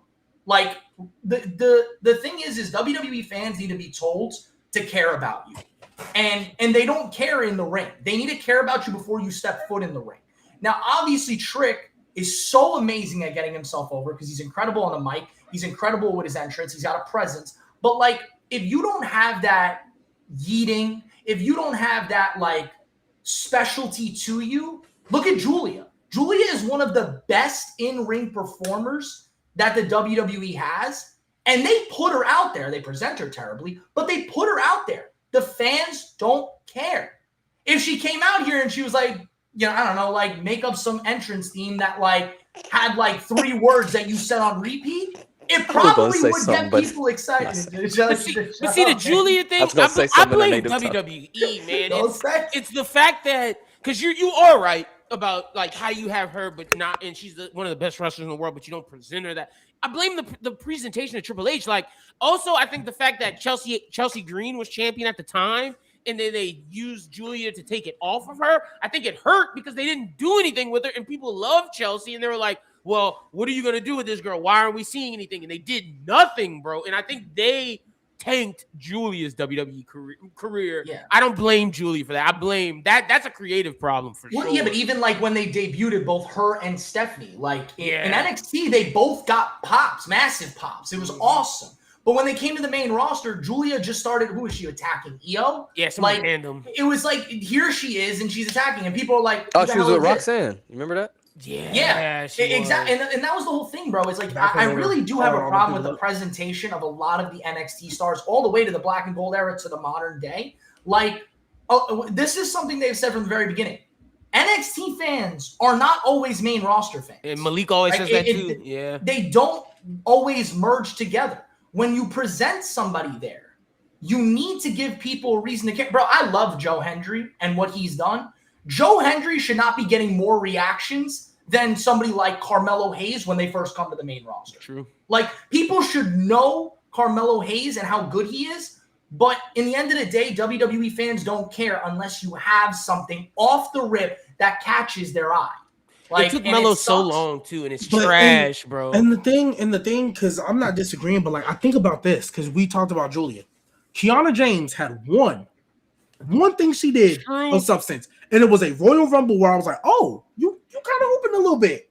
Now it seems like Kiana James is the most important person in that group. Oh, and notice how they're protecting her in matches now. Yep. They're protecting her in matches now. That's why I say it's not hard. Because I'm never going to sit here and act like running a business and trying to bring creative where you don't have an off season is something that I can just do in my sleep. I'm never going to act like that. So much money, bro. Yes, and the thing is, I'm never going to sit here and act like that's an easy thing to do. But then I'm literally sitting here, I'm like, it's not hard to get people to care about Julia. The way they got people to care about Carmelo finally, ironically enough, was wrestling. Yep. Andrade. That little match series they had, that's when people started caring about Carmelo. Yeah. Yep. Wrestling. So it still works. Obviously, you can't do everything you did in NXT. Because some people could just walk in there and be a menace in the ring, and that's all you needed. I don't think you can only do that on the main roster. I do agree with that. But it's also not hard. You just gotta care. They should have not hard. Julia should be cared about. Yeah. Roxanne, before she got hurt, the reason why people cared about her is because we thought it was gonna have something to do with this Judgment Day storyline, right? But when she was just wrestling, it was like, oh, okay, cool. Like, so it can be done. But Roxanne wrestled the same way she did in NXT. Granted, she's more of a 2.0 girl and the newer black and gold. But all these people, Candice LeRae and Johnny Gargano, I think people are kind of starting to care a little bit more now because they're doing something with them. Yeah. But that's all you need. And obviously, everybody ain't going to get over. Everybody's not going to do it. But there's a couple of people they didn't have in the palm of their lap that either got over organically or all you had to do was put them in a story. It ain't got to be the greatest. Just put them in something that means something. Put them on a PLE. Lyra went from kind of whatever. She got in a feud with Becky, and the key thing about it, which I think made her get over, she wasn't talking like, "Oh, Becky, how can you?" She was talking like, "No, I'm like that. I've beaten you before, and I'll do it again." That's when I cared. And that's why this whole thing.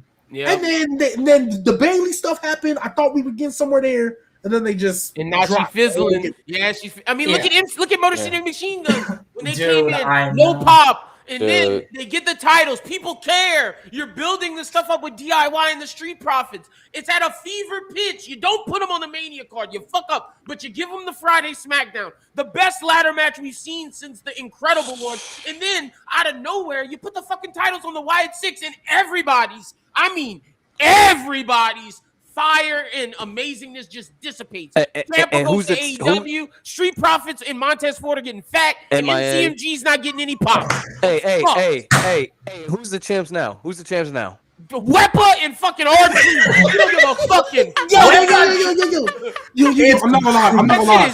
When I saw them win that match, I was like, I don't know if this is good or bad, because in one hand, they're off the MFTs and they're out of the Wyatt thing. That's the only best. They're out of the vortex. Damian Priest. That vortex killed the tag team. But it went from the Wyatt vortex to the Weapon vortex. Who's better, Hitler or Stallion? Yo. Hey, but they can drop the titles quick though. Like they can. That's the thing. Nah, bro. You could have. They need to. You know what they need to do, bro? They need to. You can't have the Wyatt Six. They need to just put the belts together. Just put the belts together, bro. I hate that has to happen. I hate merging. Because literally, like, there's literally together. Bro, the tag division is fucking dead, bro. Both the women's one is actually really, really good right now. Oh no, I meant the men's. The men's tag team division is just atrocious. And it breaks my fucking heart because the SmackDown tag team division could be so fucking good. Just get Fraxium, MCG, and Street Profits back here, and let's just do that because it was fucking when SmackDown was ass. The best parts were Cody and the fucking tag team division. Everything else was trash. If you had the Street Profits, Fraxium, DIY, and the Motor City Machine Guns, and every single week with no story, no development, every single week you did 2 matches of those teams competing against each other. It would have worked. Like whatever. You could have done that the entire year. I would have never gotten sick of it. Me neither. Look, cool. DIY's gone. That's sad. But you could use Los Garza. Los Garza can hoop. Like, let's put Los Garza. They've been hoopers. Garza been a hooper since that NXT breakout tournament. Come on, He's bro. Been a hooper. Street Profits, Los Garza, Fraxium, and Motor City Machine Guns. Let's get this shit popping. Hey, mind you. The Raw Tag Team Champions don't even walk around with their belts. Oh, yeah, they don't. Who the fuck? Oh, my God. It's the fucking Usos. That's how bad it is, bro. Even the Usos. Don't remember. Bro, we had the Usos and the New Day holding tag team titles, not defending them. That's not the people. That's the booking. And why is Grayson Waller still with the fucking New Day, bro? He should be like, a what? deal. Why was he even there in the first place? Like, I still I see him on my timeline with the New Day because Austin Theory got hurt. Yeah. Thank God we pulled the trigger. Poor Grayson Waller, bro. He won moments away from getting cut. He's not wearing the same gear no more either. He 1 second away from getting cut, bro. He ain't in a bad spot. I saw a picture on X match with somebody on main event. He's wearing like New Day gear. It's crazy that Kid Wilson figured a way. That's how you know. Kid Wilson figured a way to make himself relevant without his tag team partner. Meanwhile, Grayson Waller, who I thought could be a Conor McGregor type figure for WWE, the way he could talk, is stuck in catering, bro. It's crazy. It's just the way that these guys like manage to use it's not even just like the entrance and the presence and the eating, whatever it is. It's also like their usage of social media. Like when that Kit Wilson song hit, everybody and their mother was like, "Oh, it's the Joe Hendry effect. Yep. It doesn't matter how you are in the ring. I care about you before you step foot in there." Right. When Kit Wilson music hit, I'm not gonna lie, I was here with it. I was doing it. Me too. And then you could see it even like Johnny Gargano. Listen, big Johnny Gargano fan here. Like he's trying. He's trying his little like laying flat thing. Like People are starting he's to care. He went live on Twitch for hours just laying there. Like he's trying to get an audience. That's what you gotta do, bro. That's it's dedication, bro. That's the kind of thing that gets the people, like, I don't want to sound like a grandfather here, but like the new generation, the kids, that's the kind of stuff that they're going to gravitate to. Well, but it's crazy. Like that on we say media. all of this, and you're so right, Truth, and we're seeing it happen. But it blows my mind that this is what they're doing. They're okay. We see the wrestler succeeding, but the crazy thing is, you had a wrestler doing it with great storytelling with Cross. Like, it blows my fucking mind. It blows my mind because like we could say this all we want. We could say, oh, you got to get yourself over. You got to have a catchphrase. You got to have the people care. But at the end of the day, only 1% of those people are actually going to get like proper pushes. And I'm not even just talking about titles, bro. I'm talking about just meaningful storylines that people care and actually look like legit, like Hoopers. Like, do you really think Kit Wilson is going to be anything in a year? Do you really think, for real, as over as he's about to be, do you really think Danhausen is going to be anything in a year? You really think Trick Williams is going to be anything in a year? Like, realistically, the pattern that we've seen, especially with LA Knight, they don't capitalize on this. I think one of them will. Again, 1%. 1%. And it might be Trick. It might be Trick. He might be the only one who actually gets a proper push. Johnny Gargano, cool. He's going to have the little storyline. He's going to be depressed. He's going to be taking losses. Kit Wilson's going to be taking losses. Danhausen's going to be taking losses. Joe Hendry, he's going to be over for a year. Going to be taking losses. Like, very rarely in this day and age do we see the guys who are actually over get actual proper pushes. Like, I'm not even talking about main events. I'm not even talking about titles. I'm just talking about being properly presented. Like, not taking losses, not looking like a fucking loser every week. And that goes back to what we were talking about, winning matters, to our conversation about Bray. I think Trick will be the one that will get the pushes and the wins because we see he's being protected now. I think Danhausen it's okay for him to be a jobber because we need a comedy character. But for Kid Wilson, it's like, damn, bro, I don't know what you do. Like you said, in a year. I think he's their new comedy character. Because you think Kid Wilson's a this comedy is like the second time his partner then got hurt. Like the second time. I love Pretty Deadly as a tag team. I actually think they're really, really good. But like the fact that Kit Wilson is doing something without him, let me know, okay, they're probably over it. But like last thing I'll say, like just kind of to my effect too, even after Black and Gold, the NXT Women's Division was still arguably the best division in the world. With them and AEW, when AEW actually started to care, their divisions were the top two in the world, right? Slightly followed by TNA, but you can look up and down that women's roster. JC Jane, I will give them credit. I didn't think her title reign would be as long and as good as it was. I for sure thought she was a transitional champion. Bro. So I will give them, because I never thought JC Jane was bad. And she's been there since Mandy Rose. Yep. JC Jane been in NXT for a minute. So I would have thought she'd have been the one from that group to make it, because I thought Gigi Dolan was fine. Literally. I know nothing against JC, bro. She would have been the third on the list for me. Right. And so I will give them credit because when she won it, I thought she was definitely a North American title girl. Yep. I didn't think she was going to be the women's leader. With all them heavy hitters they had down there, I will give them their credit because they've made it work. It's actually been really enjoyable. But her, Lola Vice, Jada Parker, Stephanie when she was down there, Julie when she was down there, Roxanne. That's 6 people. Tiffany, Lyra. That's seven, 8 people I didn't name that all seem credible. And we ain't even got to like the Kalani Jordans, the Blake Monroes who's there now, Ruka, Zarya, Fallon Henley was a good little. Tatum's fucking hooper, bro. Like that's what 11, 12 women that they built all at the same time with 2 titles technically to fight over because there's no tag division. Yeah, there's none. There's no tag division anymore, right? So you have all that going. That's one 2-hour TV show a week, not 2 or 3 hours. That's 1 2-hour TV show a week with only 2 titles to fight for, and they've managed to make all these people on the list. Thea Hale, right? Yeah. Thea Hale, like there's 12, 13 people on this roster that we didn't name. That if they all went. Okay, maybe not all. 7 of them can win the NXT Women's title, and I wouldn't think it was a bad idea. I'd be like, okay, cool. Yeah, that makes sense. All 13 of them can be a singles champion, and I wouldn't be tripping. Yeah, I was gonna say the other ones you didn't name outside the 7. So it's so frustrating that you literally have a company that is stationed out of Florida that has the same branding you do, that seem to understand how to get it right. The only thing they're struggling with right now is just the lack of talent that are credible. I'm sorry, The Lock. That 2K character, I'm never going to believe. Bro, so Jasper trash. Troy, I will never So believe trash. him So as trash. an actual threat. So The trash. NXT men's division is bad right now. It's man. pretty bad, bro. And that's But why they got- don't want to bring got up involved. Ricky and that's why they're not bringing up Ricky and Yeah. Eve because it's they so got fucking involved bad. though. They got Sean and they got who else coming up? Oh, they got my Jackson boy Drake coming up.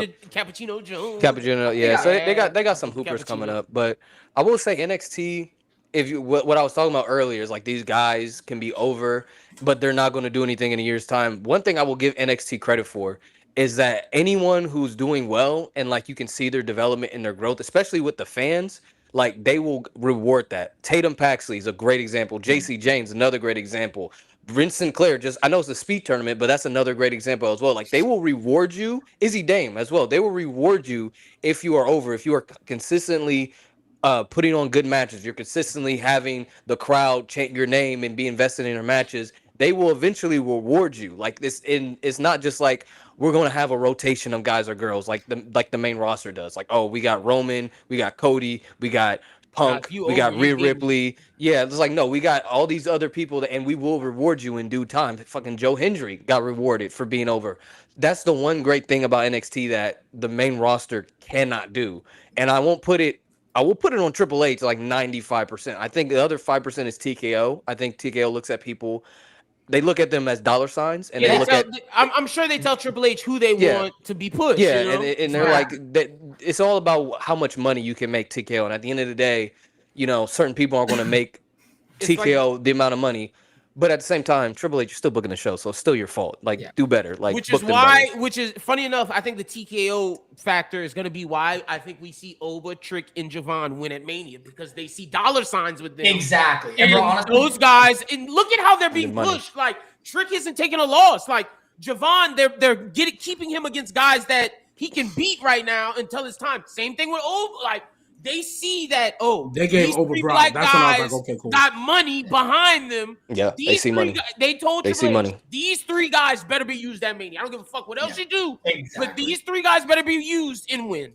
Yeah, and honestly, I think that's gonna happen. My bad, bro. I'm just gonna make one last point before No, I get. you're good. You're good. But I do want to say, like, the whole thing with Oba, Trick, and Javon is that WWE clearly does see just the importance of these guys. It's sad they don't see it with a lot of other people, but their over-reliance on Cody and Roman and Punk is definitely hurting the men's division way more than helping it. But they just see the dollar signs in those guys too.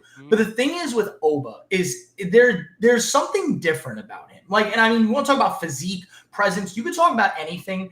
There have been plenty of guys who have had great physiques, plenty of guys who have had great presence. But there is something about Oba Femi that I just don't understand. He is better than everything I've ever watched. Anytime he's on my screen, I literally couldn't care less about any other company, any other wrestler. This is the guy I care about. And bro, it's not just me. It's not just y'all. It's everybody. Even Brock, who I can't stand, sees it in The way Oba. he This man over said, Oba, put man. your foot on my chest. I was shocked. There's not a chance. Now, Brock's a freaky guy, but there is not a chance that Brock Lesnar, there is not a chance that Brock Lesnar would be asking somebody else to do something like that unless this man saw the talent, the peaks that this guy is going to have. I genuinely believe Oba Femi might not be a 10, 15-time champion, but he will be, if it's 5, he will have 5 title reigns that are going to be like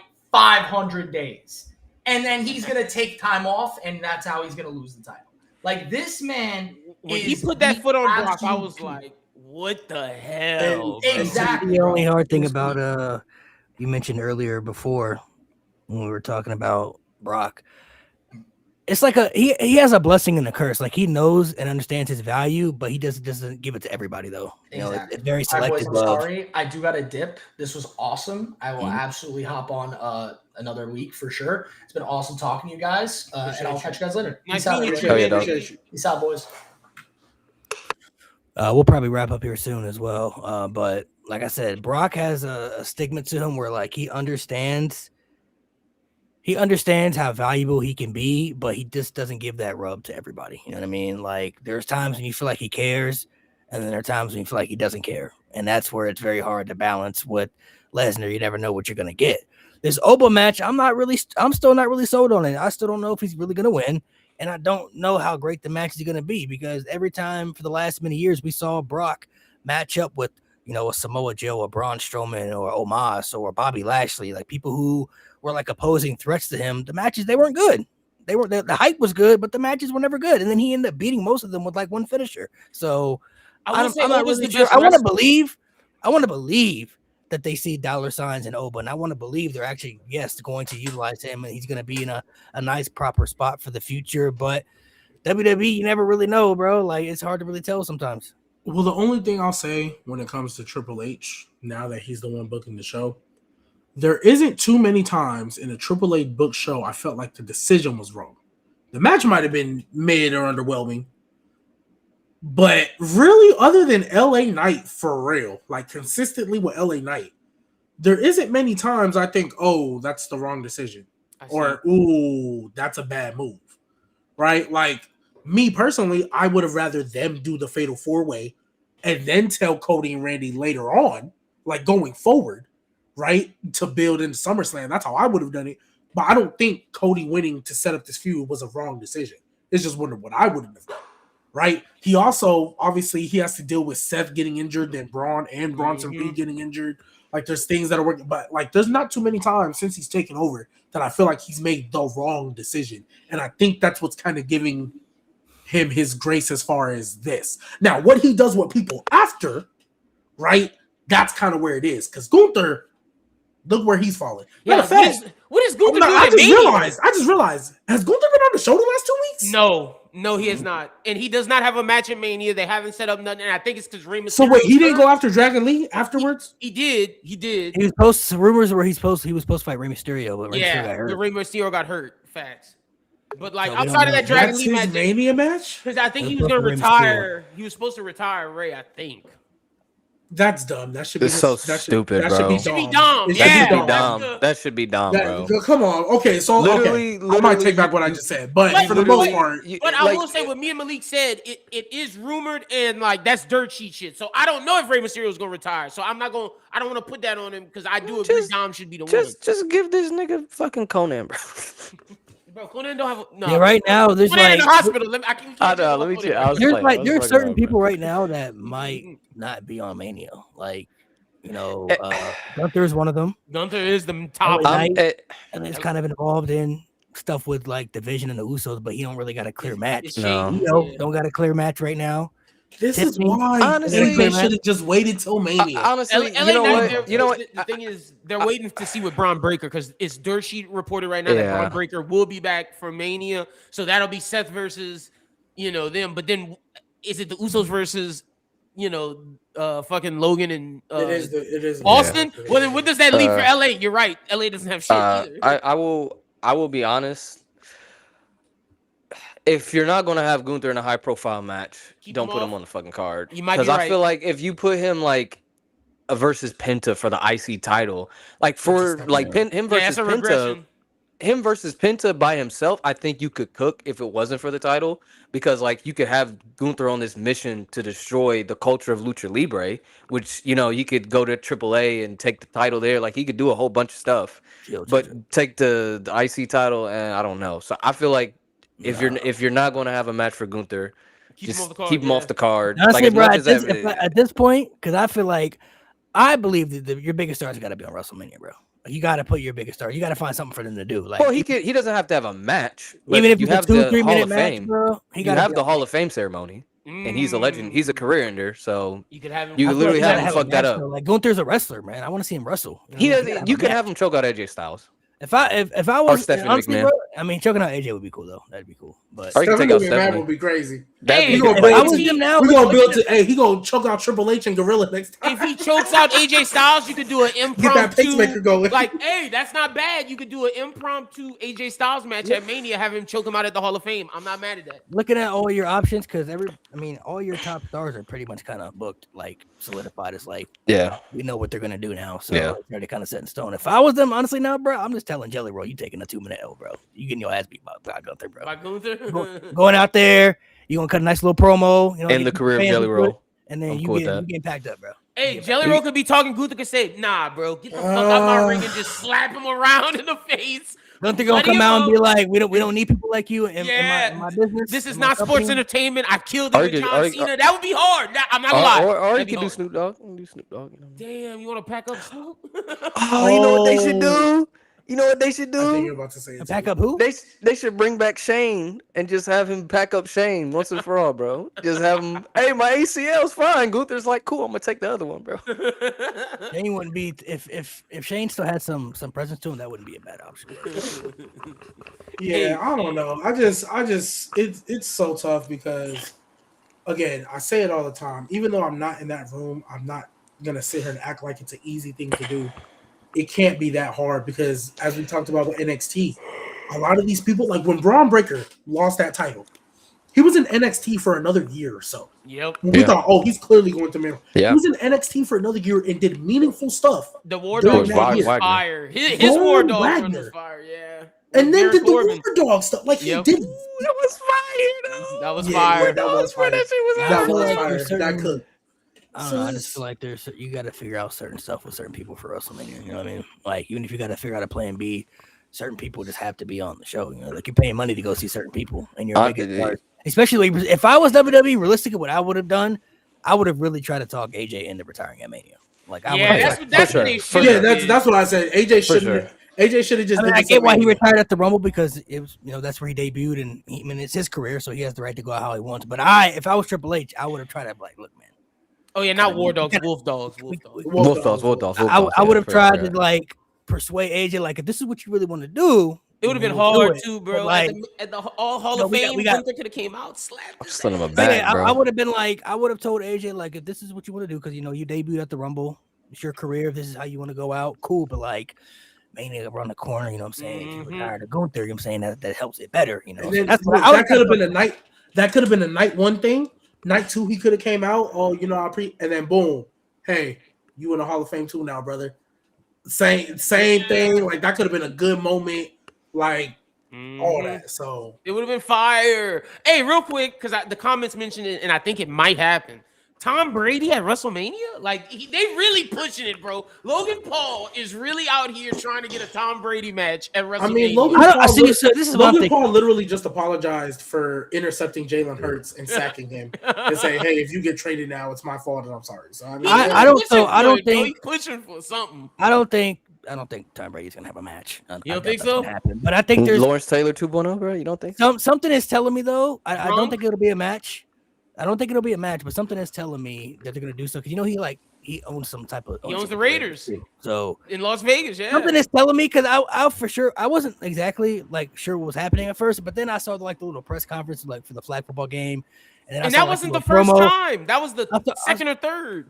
I saw like the little promo they had. I'm like, oh yeah, they definitely this is the work, bro. Like they setting something up or they teasing something for Mania. I don't know. Maybe Tom Brady comes out and he costs them the tag match Mania or something. I don't know what it'll be, but I think they're setting something up with him being there. I would say yes, especially since it's in Vegas. It's in the Raiders Stadium. Tom Brady owns it. This is and Gronk has ties with WWE too. So. Yep. And this is the third time. The first time was Tom Brady saying something. Logan wasn't even there. This was on Jimmy Fallon. Second time it was on Colin Cowherd's show after Logan said something. And now the third time, the press conference. There's no way this ain't a work.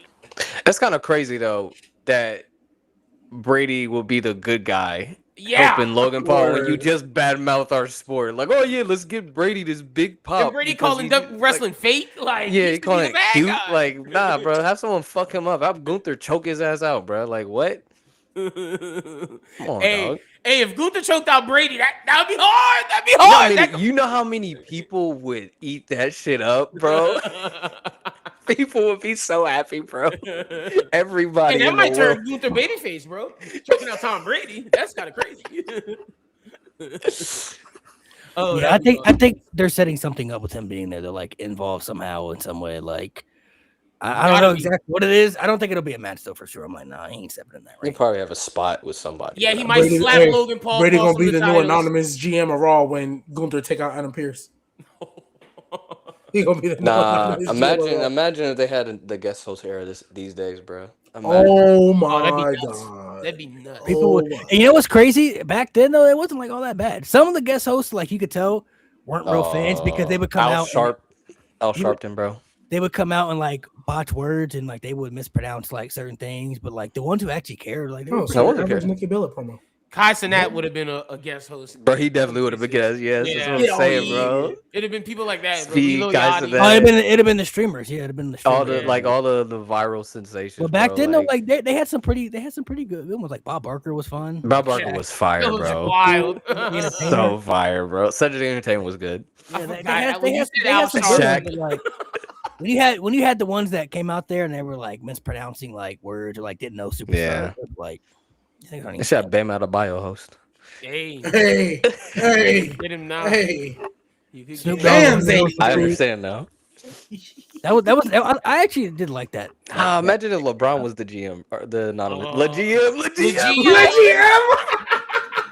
Wow, they're gonna have to cost a lot of. It's gonna cost a lot of money to get Braun on there, bro. Hey man, TKO got the money. If I'm paying for Braun to show up, bro, we got to get a match, bro. I'm sorry. Bro, you know yeah, what's, for sure. You know what's crazy? TKO would pay for some shit like that. TKO's paying all this crazy shit. Meanwhile, UFC fighters not getting no money. No money. Dana White keeping them niggas poor. Yeah, who cares about Wait, UFC? Dana White don't own the company no more though. That's Oh, the true. That's what Yeah, I'm who about. cares about UFC anyways, right? Yeah, bro, I feel Damn. so bad for them UFC dudes. Yeah, That's crazy, bro. hey, someone said put interested me in to see what- WWE and pack Sammy up. Don't worry, Aleister Black already did the job for me. We good. Bro, We good. it's crazy. Aleister Aleister Black Black low key got the Karrion Kross storyline. That's what I'm What saying. are, bro. all right, so Shut the fuck up. No way. That's kind of crazy. to backtrack onto the WrestleMania time, what is if you guys had to pick one, what is some of your favorite WrestleMania moments? Oof. Firefly Funhouse Oof. Yeah, is definitely up there. that's a good one. Firefly was Funhouse? crazy. Yeah, that was crazy. I'll say some of my favorite moments. I'd definitely say the cash in, Seth Rollins cash in. That was pretty Fire. wild. Fire. I would say honestly just Rock versus Cena, bro. The fact that Yeah. that like happened was Yeah. like that's That like was a big, that was a that's big like, deal. that's like peak childhood. That's still the biggest match WWE's had. Like there hasn't been anything that has been able to come close to that to today. Like Bro, because they haven't done Roman Reigns and The Rock yet, but like Yeah. that, right? Like the fact they did a whole year build, like, and you just knew like we're gonna see this. Like I remember, like I watched that pay per view in real time, and like this is really happening, bro. Like Moment wise, Kofi Mania seeing a black WWE champion yeah. was hard. That was fire. That was dope. And I'm gonna just say moment wise because it was funny, but the way The Rock was just talking in that tag match with Roman Reigns versus Cody Rhodes and Seth, like you will not count. Yeah. It was just a good like when I think of moments, I'm thinking of shit like Yeah. that. So Rock's antics in that match was great. I do wish more wrestlers had the ability to have freedom like that. You know what I mean? Talk in the ring, Like, yes. He's like, he's like, just like saying the most random things, like "fuck you," you know what I mean? Like, Fuck you, like you better not tap. everybody can do You that. better you not feel me? count. Don't fucking count. Yeah, not everybody can do that. You know, it's just like Yeah. I wish more wrestlers had that freedom to be able to. Like Roman's the only other one I think that can do stuff like that because Cody doesn't even do that, which is wild. He should. Nah, he's there's too certain people cookie who do it, cutter. Like, if Randy Orton would have drop an F-bomb, name him like, Yeah. Jacob literally did it all SmackDown. Jacob like said "fuck that" like 10 times. Oh yeah, And when they actually caught it on the mic, they bleeped it out like every Yeah, single time. try finding that nigga, bro. I wish you would. Hey, you wanna watch that cursing? Man, what? Nigga, what? I'm gonna say, nigga, what? What's Fuck that. what are some of the moments that you guys had? You guys was it cash in? I think also this is just a me personal favorite of mine. Damian Priest cashing in because I told all of you niggas that's exactly how they was gonna do it, and nobody would. Yeah, whatever. Anyway, That's when that was the first time I gave Triple H my script, and he did it word for word, bar for bar. That's a personal favorite. don't hate me, G. I'm gonna go Sami Zayn winning the tag titles. No, that was fine. That was a great moment. Yeah, I'm still a Sami fan. He's not my favorite anymore, but at the time he was my favorite wrestler for like almost 10 years at that point. So seeing him win, I actually I like cried. I was like, finally, like because that nigga was a joke. Wait, how did you feel about Sammy Gunther then? Did you? It's funny you said the tag match, but didn't say Sammy beating Gunther because I'm one of those that's your favorite. I was very surprised. Yeah. I wanted to be Chad Gable. I was happy for Sammy. I was like, okay, good for you. I'm glad you broke. You broke two big, like you ended 2 long title reigns. Mm-hmm. But I was also like, did he really need this? Like it should have been Chad Gable. But I mean, nonetheless, it was still a good moment. And I think the reason why I think I was off Sammy more wasn't just Because that of he that. won. I felt like it should have been Chad, but how they handled it after, I'm like, that easily could have been Chad. 100%. If you were just gonna feed him the Braun Breaker, that easily could have been Chad Gable, and I would have believed it. I guess I they would've been think that Sammy gives Braun more credibility than Chad, but I don't agree with that. But I guess that's the reasoning Probably. that they would use. I never believed it was gonna be Chad Gable. I said that on the pod. I was like, I don't think they're giving that to Chad Gable, bro. I don't think they look at him like that. Yeah, I guess that just goes back to my whole like you got to give people opportunities to see if they can do it. Like you ain't got to do it every year, but like that should have been Chad Gable's moment. Yep. Right. Certain people you could just tell like they value certain people certain ways. And I'm like, I mean, Chad Gable a good wrestler. I don't think they see him like, that's why he's wearing that mask right now. Allegedly, I don't think they look at him like the way certain fans. He needs to take it off because that other nigga with the mask is much better. Let me just say. In Mexico, for sure. In Mexico, yeah, he kissing babies in Mexico. Ludwig is killing it. Yeah. Bro, he's the most over guy they got right now, bro. That's crazy. He's literally Dom. He's gonna be Dom. Yeah. They can keep him. Keep him as the El Grande, and then you can take Rio and Bravo and take them away. Take them niggas away. That's Rio and Bravo cooking too, bro. No, bro, you don't understand. They love Rio and Bravo. Cooking ice, bro. Cooking fucking ice, bro. Ain't nobody trying to see that shit, bro. Over in AAA, bro. I swear to God. El Grande's over, bro. I'm telling you, El Grande's over. You take them niggas out, bro. No one will care, bro. They just care about El Grande. They do not care about. Just bring. Hey, look. Here's your 6-man at WrestleMania. You have El Grande Americano, Rio and Bravo versus OG Americano, and numero dos, the Creeds. La Creeds. Bro, they did the Creeds. La Creeds. La Creed brothers. La Creeds. Where are they at? Numero dos. Catering. They should be fighting for the tag championships. They're too good. The Creeds are so nice too, bro. Bro, I saw a clip of I think it's Julius, the skinnier one. Yeah. He had like somebody in like you talking about the power bomb and the on one hand though. Yeah, bro. Like one arm. And they got them niggas in catering. They're so good, man. And Ivy Nile, like they're not doing shit, bro. Ivy getting more love than them right now. At least she's doing something. She can't cut a promo, but she's dope. She can hoop. She can hoop. Just don't give her a mic. She can hoop.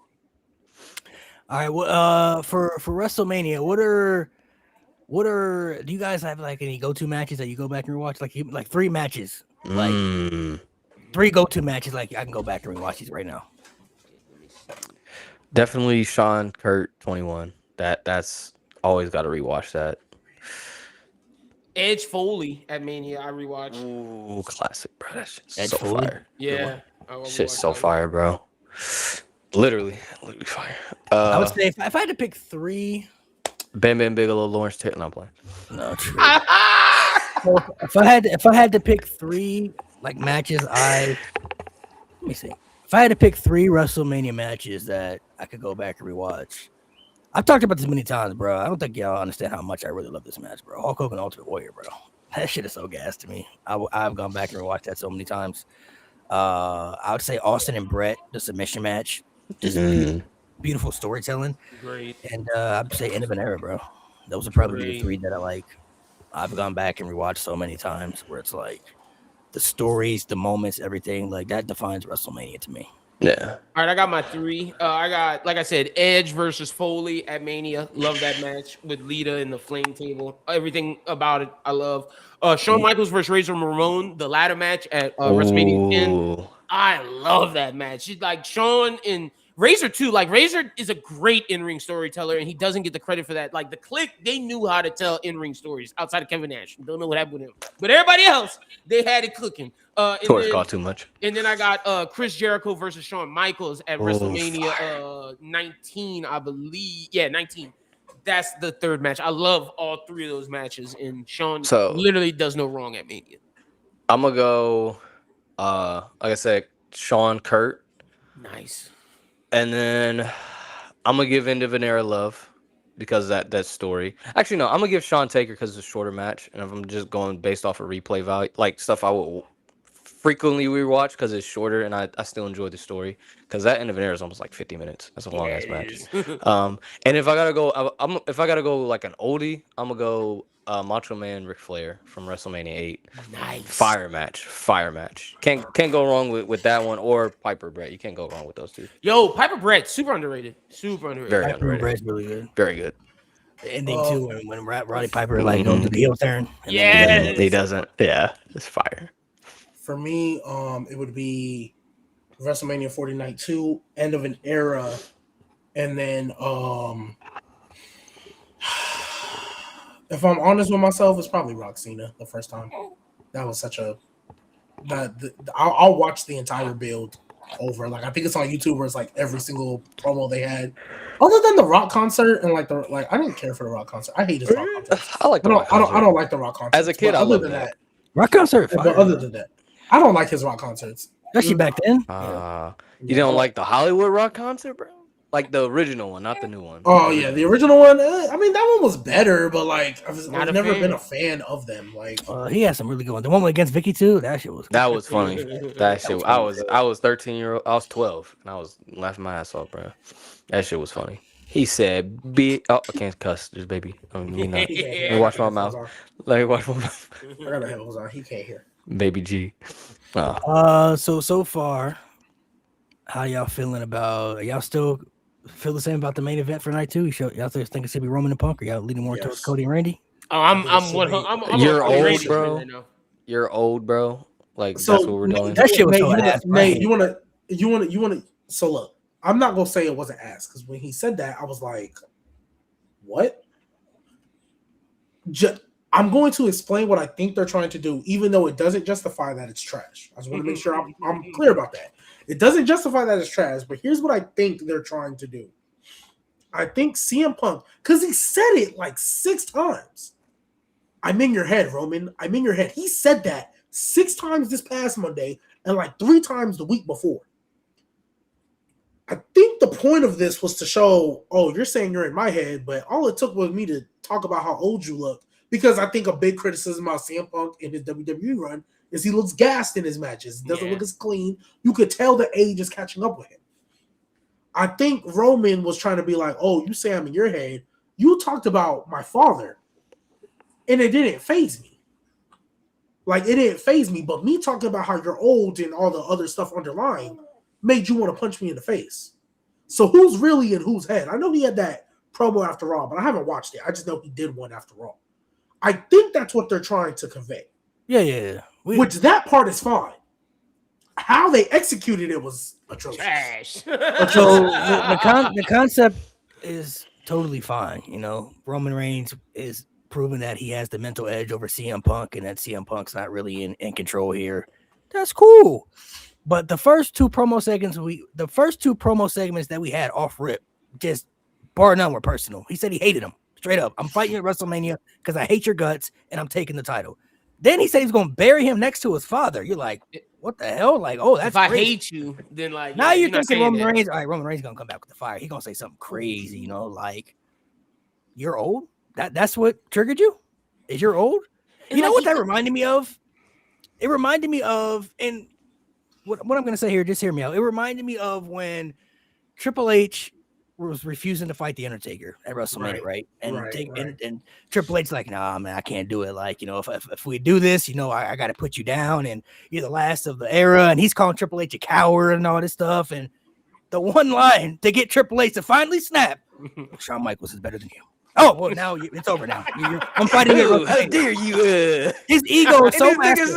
Nigga That the one line, not him getting called a coward, not him talking about that, you know, your wife wears the pants in the family, whatever. It was that Shawn Michaels is better than you. Retired Shawn Michaels, by the way. Right. That's what set not Triple H gonna over. work. That's Bro, what and set you know Triple what's H even over the edge. funnier, bro? Taker doubled down on that shit, and then Triple H looking at Shawn was pissed like he was fighting him at Mania. I was like, nigga, your match is against Taker. Why are you mad at Shawn, bro? And Shawn was smiling. Shawn was like, oh, that's funny. Like Triple H was like about to beat his ass. Like, you're fighting Taker. That to me was like, that's all it took for Undertaker to get the match at Mania again? Was it him to just to say Shawn Michaels was better than him? Like, that's all it took. Like, literally, Triple H walked away at the ramp, and then he said, Shawn's better than you. He walks back down the ramp. Takes his suit off, his tie off. Takes the suit off, and he said, all right, you want it? WrestleMania, but we're only doing it Hell in a Cell. I'm like, what? Push him to Hell in a But Cell, just- bro. I But was just like, understand, when we do this, I know what I have to do now. I need to end you. like, all right, And bro. to add Like, to what that's the Malik one line. said, That's how that Roman line felt. Was like, yes, 1,000%. And then to add to that, it's like what the comments are saying. It's what Nate said. Roman's 41, CM Punk's 47. That's what I'm Like, saying, he's not bro. that much older than him. Like, That's why I said I agree that's why I with, said the with execution G. is horrible. You could have did the head thing, but I'm gonna go back to what me and Malik was pitching. Pause, nigga. Oh, pause. Yeah, pause. You go get a fake urn and you say, I got your dog's ashes, nigga. And then when CM Punk goes to get it, it's empty. It's fake in your head. Like, you could have done a bunch of different things to fuck with that nigga, but calling him old is trash. That was trash. yeah, I felt like I don't know. That That would've been wasn't good fire. enough. That wasn't good enough to Not at escalate all. the feud further. It's like they're telling this story in reverse. Like right now, I'm not gonna lie. Right now, the way I'm feeling, I'm more into the Cody and Randy stuff right now. Yes. Yeah. It's more layered. There's more stuff more layers to there. it. There's more substance there. Like even though Cody wasn't on SmackDown, the Randy He shouldn't promo have was, been. was cool, and then the stuff he did to Matt Cardona. So like I'm expecting next week, like Cody. I'm glad Cody- Cody even wasn't though- there. What he should be selling the fact that he just got a concerto on some steel Yeah. steps. You Right, should not be at work. the I next think week. I think next week, what I expect when Cody is there, he might cut a little promo here and there, but like I'm expecting him to like Go for blood, be yeah. intense and be serious. Like, all right, this is what's happening. Get the Glock. This is what we doing. Yep. Time. Get Arn the Anderson. Anderson, Get yeah. the- That's get that's the- kind of what I'm expecting with Roman And Randy Reigns. I shouldn't be understand- there. You don't have Randy there. To your Ooh. point, you could have Cody walking around looking, and y'all brought up Arn Anderson. Let Randy be there to fuck somebody up that Cody loves. He's not there. Cody's in the thing calling for Randy to come. You look at the screen, and Randy's either fucking up Arn Anderson, Brandy, somebody. Pharaoh. Like Pharaoh the dog. Is I'm not gonna lie. somebody. If Randy does not RKO Brandy in this, I'm gonna be so upset. Yeah, that's an L. I'm agreeing. He got I to. agree. He got to. If you can do it to Beth Phoenix, you can do it to Brandy. Rhodes. Facts. I, Facts. for me, he got to do something worse than that, bro. That's not enough. He gotta. Yeah. I think if you really like, How far are you trying to go? he really gotta. If they really he- trying to get him to get, if they're really trying to get him hated, he got to kick her in the head, bro. Yeah, he got Yeah, a he really got to punt her. yeah. He's got to punt her. He's got to punt Arn. He's got to put Matt. Like him and Matt need to have a match, and he need to beat like Matt ass, he need yes. to beat the fuck out of Matt. Like indie death guy. Like you like I'm talking bleeding blood. buckets. Yeah.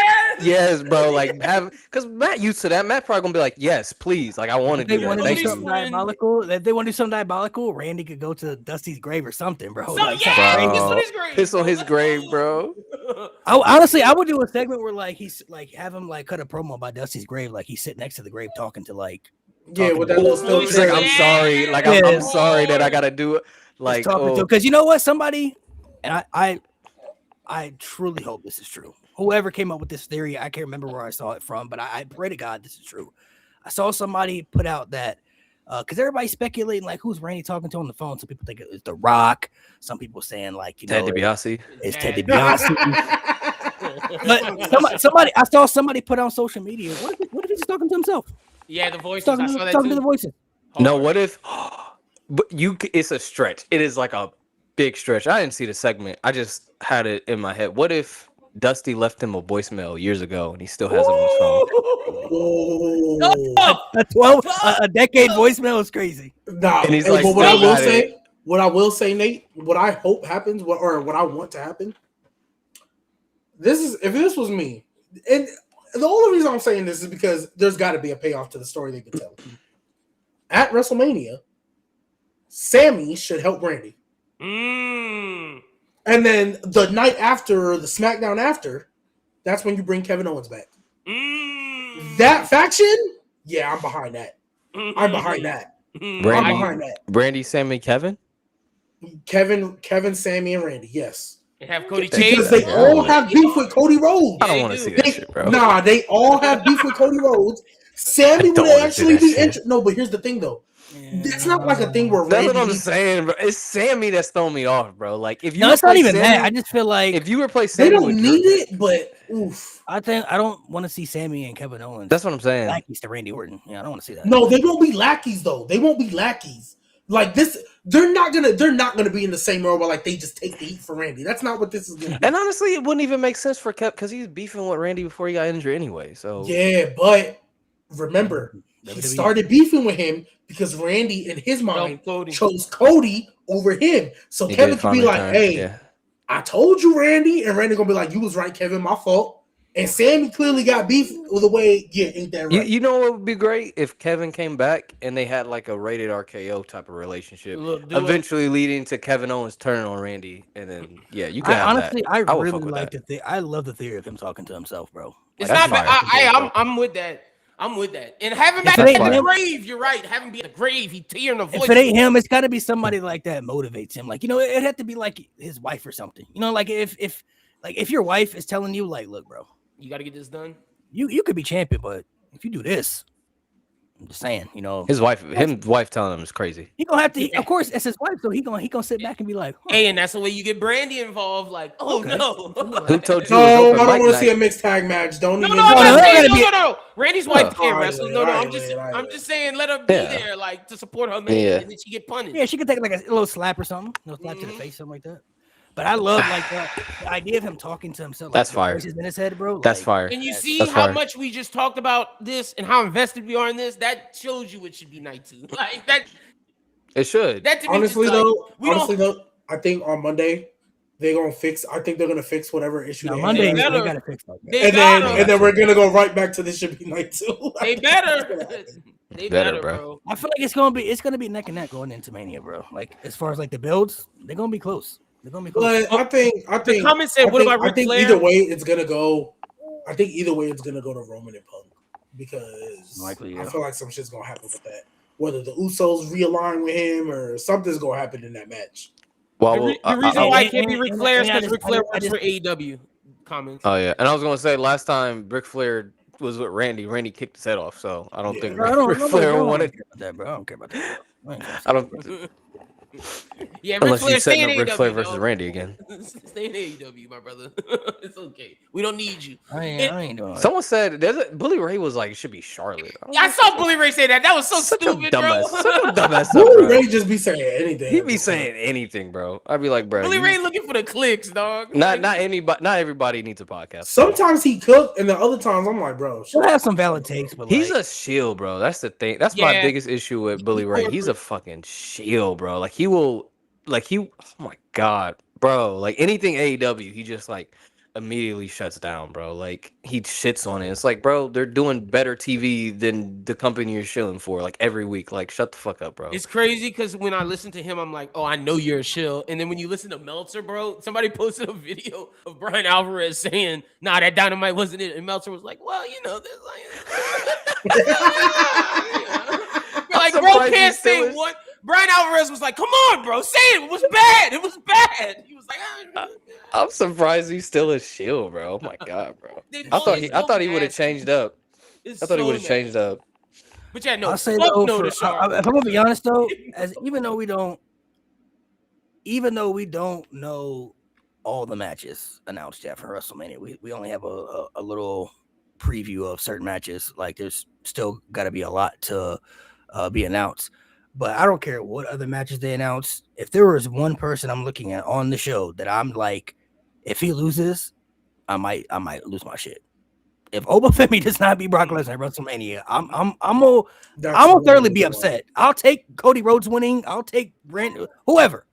He's the one guy I'm looking at right now. I'm like, bro, if he loses, you cannot lose. Yeah, Oba got to win. you have to win. If he loses, that honestly gonna kill the move for me. And Brock can get his get back. Mania like, damn, bro, he really lost. Like Brock and I saw people saying it's gonna be a feud. Like, Brock will win, Oba will win, and then Oba will retire him. Oba has to win the first one. He has to win the first one.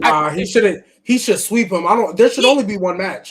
But he shouldn't lose at all. I agree. He shouldn't lose at all. He should Batista. How Batista did Triple H. That's how he should do Brock Lesnar. But if you're gonna do the feud, if you're gonna make Brock get his get back, Oba has to win match one. I don't give a fuck. He got to win match one. He got to. And even if it ain't, it don't even got to be a long match. If you want to have, because I don't think they're gonna have Brock go out like sorry. So, if you want to have it be 5 minutes where they big meaty man slapping meat like Big E would say, you know what I'm saying? Go crazy. As long I don't care how the match happens.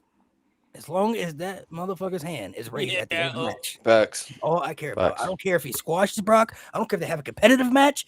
As long as he wins. That is all I care about at the end of the day. Hey, and If he I'm sorry, Facts. Trick Okay. Williams got to win too if he fighting Sammy.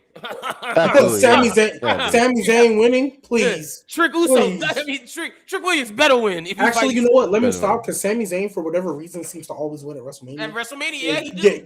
Yeah. You know what? Yeah, you right. Trick Williams gotta win. Like, Gotta win, bro. To me, the only one that could take a loss is Javon, but that's because it's a multi-man. If he's in a multi-man match, but really, I need all three of them to win. What's the multi-man match? No, we he's haven't saying said if it he's yet. in one. You know, if he's We're assuming the IC it's title gonna match be is going to be a multi-man. multi-man. Yeah, that's what the dirt she's saying right now. That But I'll tell you Javon this: there's is four gonna be people to me multi-man. who can't lose. I don't care what y'all say. There's four people to me who can't lose: Oba, Trick, Javon. In my opinion, if it's a singles match, multi-man, okay, cool. He just can't get pinned. And Finn Balor. Ooh, If Finn Balor lose, brother, come on, bro. Yeah, at that You point, can't lose, bro. if you lose to Dominic Mysterio, bro, Yeah, you can't lose, brother. You imagine can't. if he's demon and he gets concertoed again, bro. G, my fiance just said your baby is so cute. She walked in the room. Yeah, Yeah, I don't think. I'm getting I don't ideas. think, that's what. Hey, Nate, you read my mind. So I'm not that bad. You can have one.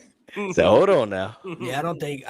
If I had the betting man, I don't think Finn would lose this match. I think He more than shouldn't. likely would He win. shouldn't. Yeah, he really shouldn't. The And one Dom guy Stern's- that I do think for sure needs to win at WrestleMania, it's Oba, bro. He's That's one the. guy that I wins. agree with G. It should be in that order: Oba, Trick, Javon, Finn. And hey, people, do you think it'd be Kofi versus Javon? Like, or you think there's gonna be? I would be multi-man match? intrigued by that, but that's Yeah. easily a match that can happen on Raw. I don't. Yeah, I agree. I'm saying that's not a Just mania do a little match. multi-man IC title match. Just put I'm everybody fine with in, that. Yeah. Whatever.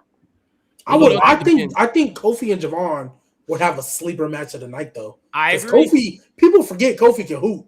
He just Yeah. don't do it. So I think they could sleeper have a match of the night. Because they I can barely find wrestle, that. bro. Wrestlers barely wrestle, bro. And they're not setting up any other stories, and that's one of the stories they setting up. So I can see it. Like, what other matches we got for Mania right now? Honestly, like, Yeah, it's a good pool. All right, well, we'll go ahead and sign off, guys. Make sure you guys subscribe to the channel. Thank you guys for coming through. We'll be back next week, leading up to Mania. As time will happen, we'll get our predictions ready soon. So hopefully they start to cook more things up to make it feel a little bit more like Mania season, So can only hope. Right now it kind of just feels like, Other than the main events, everything else is kind of. the main I'll event be there. carry. Yeah, the main event's gonna carry for sure. Your boy will be there. oh, you go to Yeah. Vegas? At least you ain't Yeah. have to pay ticket, bro. Hell So yeah. Good luck, Yeah. bro. if the show turned out bad, you went free. Hey, I'll put it In like fact- this. Everything around Vegas, though, you know the price is gonna be OD. Oh, nuts. Oh yeah. Oh yeah. Oh yeah. I'm Eat off gonna the be. strip. I'm gonna be. So off the strip. Off the strip. Eat off the strip. I'm gonna All send right, you dog. a TikTok of a dude who posts all the best. Yeah, off the bro. strip. Because man, I do wanna go to casino. Bet a little bit. Fire. Okay. Yeah, You it'd be gonna my do a first little time betting. blackjack? You gonna do the little That's slots? what I was doing? told. I was told do blackjack. I was about to say, yeah, don't do like roulette. Don't do shit, Nah, shit you can't bro. control. I just You want to gotta- Yeah, do the bro. roulette. I just want to do the roulette just to say I threw some dice in there. Oh yeah, bet on black. You got to. Yeah, bet on black. Always You bet on got black. to.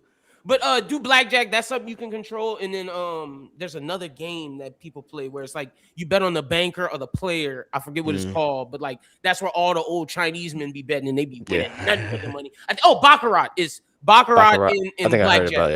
Yeah. Yeah, that's what you should play for sure. I ain't trying to run into no mafia people, bro. Soprano.